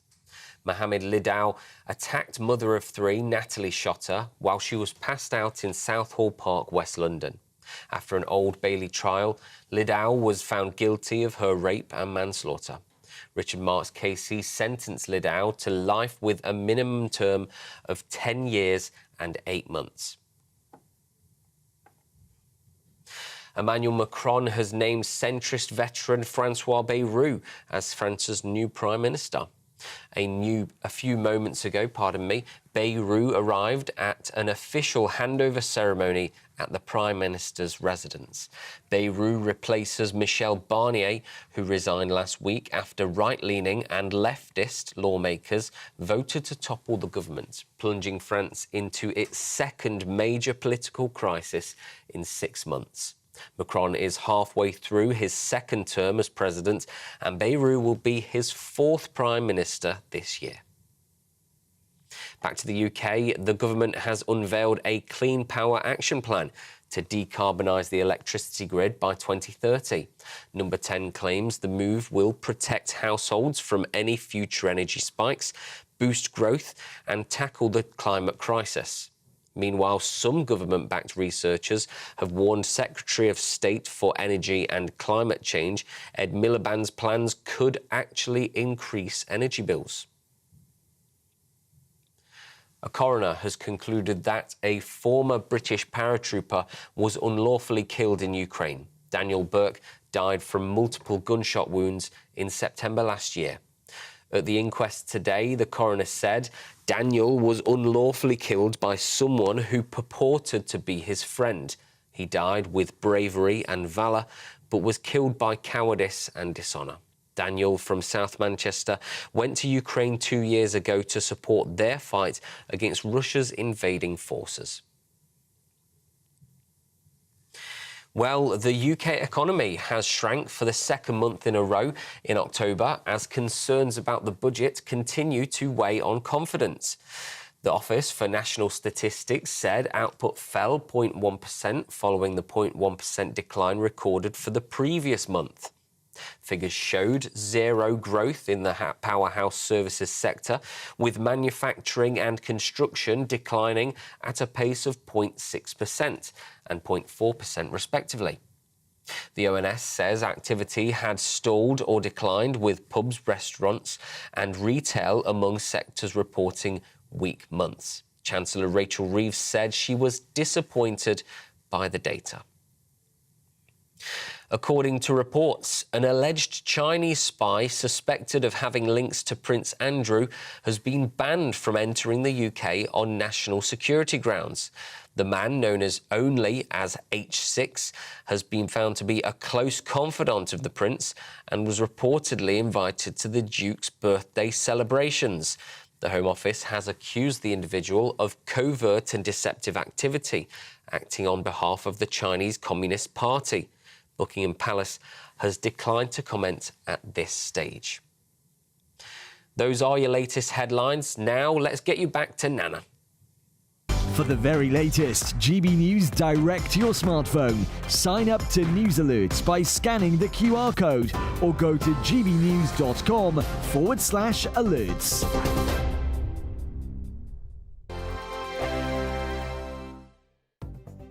The latest GB News travel. Good afternoon, I'm Nick Arkell. Great North Road southbound is still affected by a vehicle fire, closing a lane near to Colsterworth through Lincolnshire. Very busy on the approach, a lot of congestion. The A74M southbound is affected by a collision involving a lorry. Recovery work continues with a queue on the approach to the exit Slip Road at junction 22. The Slip Road coming off there is closed. The A1M northbound is partially blocked by an obstruction. Junction 35 approaching the M18. It's not too bad with traffic, but it is a little bit slow. And the M62 westbound is restricted by a collision near Leeds. Junction 28 to 27, 3 lanes are closed, causing a queue. M5 northbound, residual delays remain. Queuing after a collision, junction 27, the queues from 28. And there's a lane closure on the M27 eastbound, junction 10 through to 11, with a broken down car. Traffic's coping, but worth approaching with extra caution. That's the latest. You can stay up to date throughout the day by visiting our website, gbnews.com. Yes, it's time for your latest weather update from the Met Office here on GB News.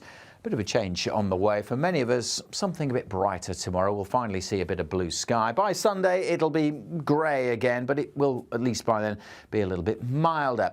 Grey and chilly for most today. Bit of drizzle here and there. It's a bit of a messy weather picture, but this line of rain tracking south will introduce clearer skies behind it. And that will be spreading its way right across the south by tomorrow. But certainly tonight, it'll stay cloudy in the south. That keeps the temperatures up with the clearer skies. Certainly in eastern Scotland, we will see some frost here. But we should also see some sunshine across Scotland, northern England, North Wales. Also something a bit brighter tomorrow compared to the gloom of recent days. There's still going to be some showers coming into northern Scotland. A bit of snow on the tops of the Scottish mountains too. Rain showers filtering at times into the north of Northern Ireland and coming down through the Irish Sea into North Wales. But the cloud edging away. It'll still be pretty drab early doors over East Anglia and the southeast, but even here, by the time we get to lunchtime, that cloud should be breaking up to reveal some sunshine, and we haven't seen much of that this week across the south. So many places seeing sunny spells, still a few showers in North Wales, but the showers tending to fade across Scotland, but only to allow a bit more in the way of rain and drizzle to come in through the afternoon here, and the breeze also starting to pick up. Temperature-wise, 6s and 7s as they have been for much of the week, but of course a bit of sunshine will make something of a difference. By Sunday, well, the sun in short supply again. We're covered in cloud, but milder air is in place. Rain and drizzle over western hills and around the coast, turning very wet across northwest Scotland by the end of Sunday. Many areas just dry and cloudy on Sunday, but the temperatures double figures at least. In fact, many places 11 or 12 degrees Celsius. Do need to watch that rain in the northwest, could really build up on Sunday and into Monday as well.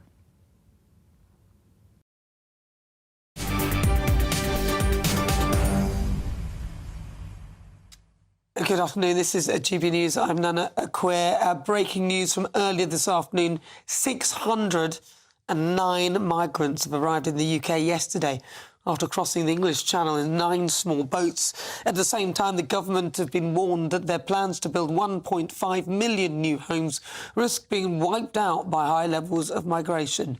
Well, who knew?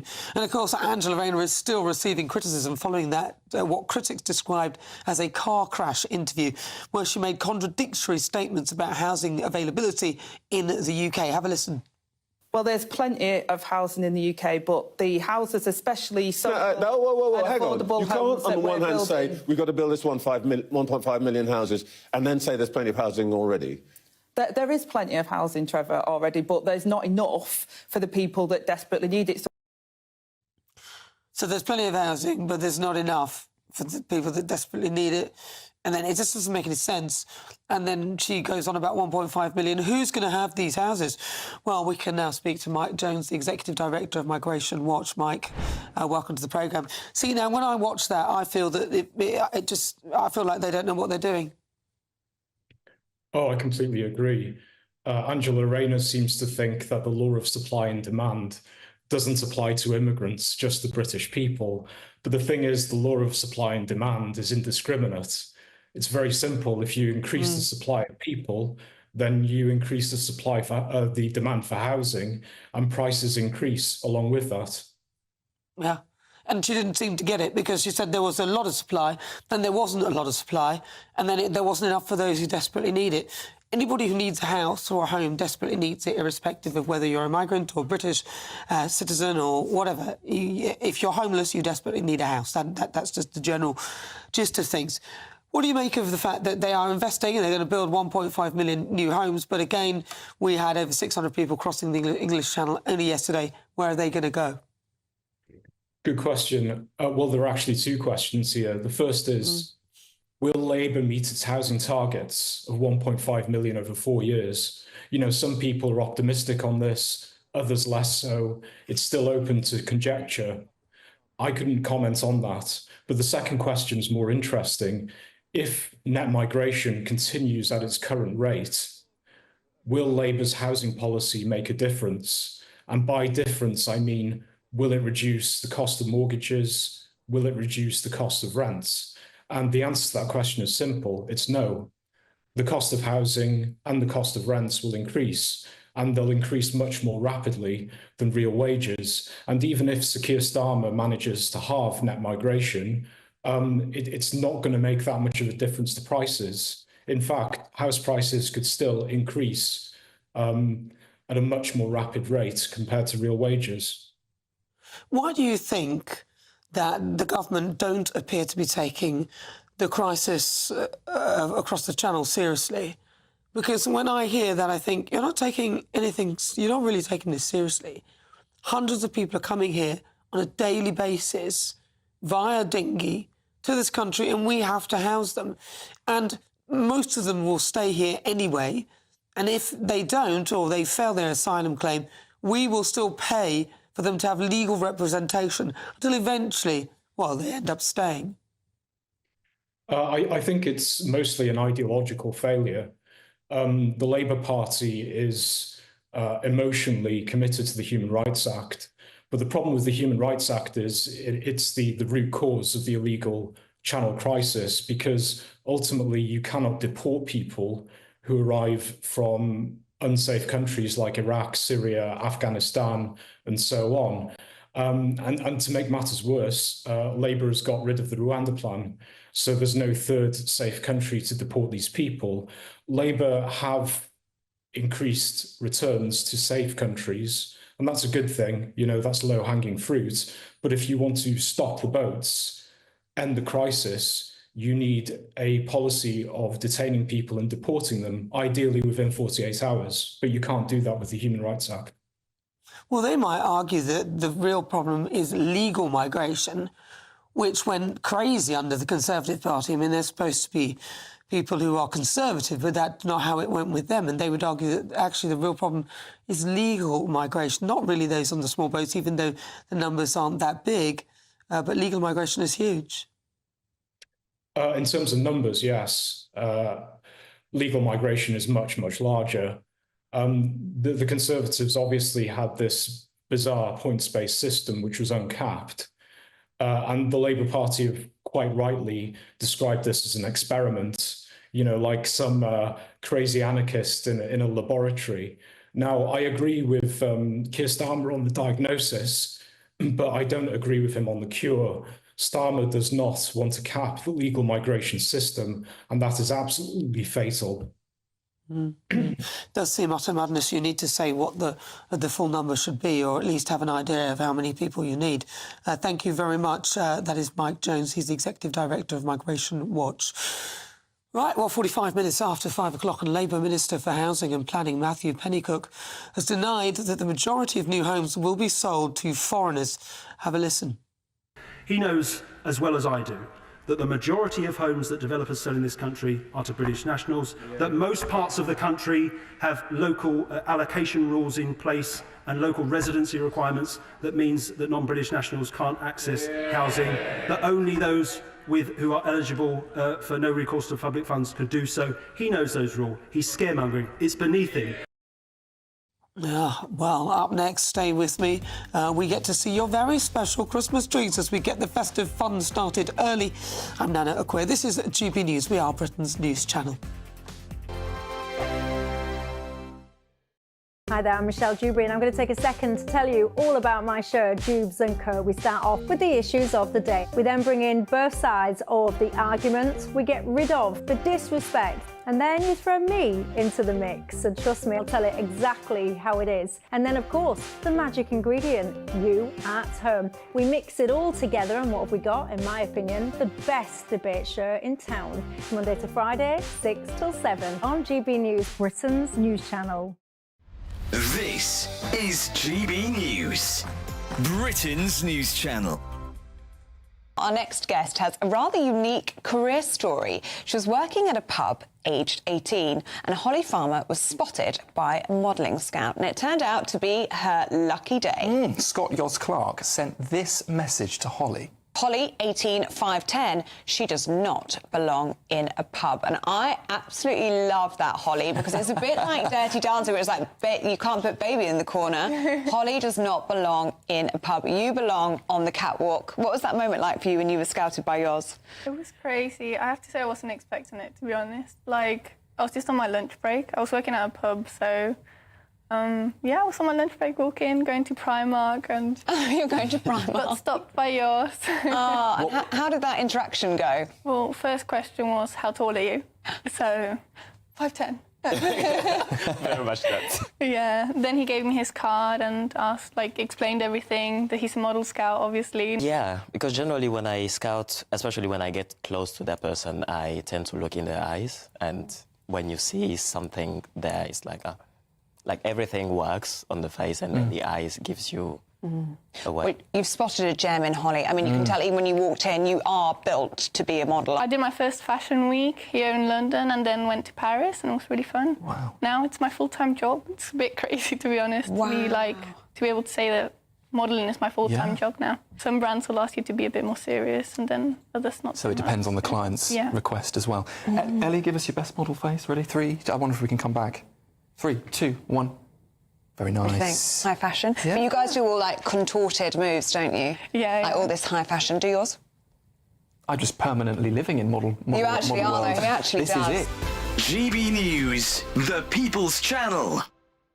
We're proud to be GB News, the People's Channel. And as you know, we always love to hear your views. Now, there's a new way of getting in touch with us at gbnews.com/yoursay. By commenting, you can be part of a live conversation and join our GB News community. You can even talk to me, Bev Turner, or any of the members of the GB News family. I'm Isabel Webster. Thanks for joining us on GB News, Britain's news channel.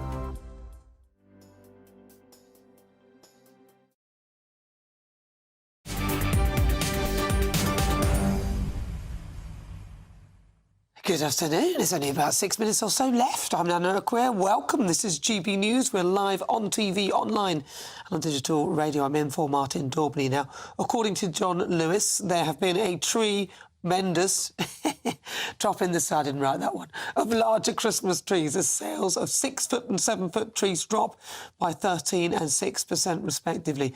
Now, apparently, larger trees tend to get in the way of watching the telly, which is fair enough. Well, let's speak to co-owner of Santa Trees, Helen Lodge. Helen, you've not got a tree lodged in your living room, have you? Yeah, it's Helen Edge, actually. No, I don't have one lodged in my living room joke yet. doesn't work. In the edge of your living room? No, not yet. I've been too busy to get my tree up. But yeah, everybody else has been getting their trees in, so... Yeah, I'm the same. I'm the same. I haven't put my tree up either, even though I have 2 small children who will kind of want me to put the tree up. But then I used to have one that I got from IKEA, which is a flat pack that you literally pulled up like a teepee, everything was stuck on it, stick a pole in the middle, and that was it. Talk to me about the... Very handy. Talk to me about Santa trees then. What kind of trees are you selling there? Well, predominantly this year we seem to be selling slightly slimmer trees than we normally do. But fortunately, I mean, we can cater for every need. We've got a choose and cut Christmas tree farm. We've got 25,000 trees. So people can come into our farm and they spend hours choosing their tree. They go around and it's all pathed for them so they can wander around in amongst the trees as well. There's no mud. They don't need to wear welly boots. So, and they can choose whatever tree they like. But we have found that it is a slimmer tree these days that people are going for. And I think the reason is that people entertain so much over the Christmas period, and houses aren't as big as they used to be. So they want to leave enough space for people to come into the house and be able to move around and mingle without the tree dominating the house. So so that they're very particular. They want the perfect shape. They don't want it too dense, but it has to be dense enough, and not too wide. So it is slightly slimmer trees this year. Do you not feel bad though, because these are natural trees, so these are actual trees? Do you guys grow them and then, or what happens with the growing process? It must take a few years before you have a tree that's a decent size. You must have a very organised way of growing things. Oh gosh, yes, it is terribly organised. You can't a 6-foot tree will take about 10 years to grow. So you have to be very patient. And they don't all grow in this perfect shape that everybody wants. They have to be tended to. So during the year, it's a full-time business. We have to prune the trees twice a year. So once before they've started growing, and they only grow for 6 weeks of the year. So once they finish growing, we then have to go around and prune again to get this nice shape that everybody wants. And they have to be, we have to make sure the leader, so the top of the tree, doesn't grow too fast and too long, so you end up with a gappy tree. And obviously the trees have to be fed twice a year. So, so we're going around tending these trees all year round to get that perfect tree for the home. Lovely. Well, listen, it's really good to talk to you. Helen Ledge, co-owner of Santa Trees. Thank you very much. Really good to talk to you. Merry Christmas. Well, listen, you've been sending us your photos of your Christmas trees. Have a look at this one. This is Dale's one. He kicks off with this one. This is a mini tabletop tree. Isn't that cute? Oh, bless him, Dale. That's lovely. Now, this one is Emma. Emma has sent us this picture of her beautifully decorated tree. Oh, Emma, it's so organised. I don't like you, Emma. You're one of those people with a really organised tree. I'm teasing you, but this is beautiful. All right, Mare appears to have placed her tree in front of her door so that none of the Christmas cheer can escape from her house. I love that. And also, this one is Pauline. Look, it looks as though Pauline's pooch has been on the Christmas booze, as it's sort of sleeping off in front of the tree as well. That's beautiful. Very slim tree, that, Pauline. And Tim has topped off his Christmas tree with a pretty little bow. Very nice, Tim. Very organised. I'm very impressed. And it looks as though Tom there will be spending Christmas in his conservatory. Well, I hope it's heated, Tom. Well, listen, it's been a pleasure talking to you. Thank you very much for joining me. I'm actually back tomorrow, 3 till 6 on the weekend. Thank you to everyone who sent in their pictures and all of that. That's it from me today. Dubes & Co. is up next. Make sure you join her for the full hour. She's got a great show lined up. As I said, see you tomorrow at 3 o'clock, Saturday and Sunday. But first, let's get an update with your weather with Alex Deakin.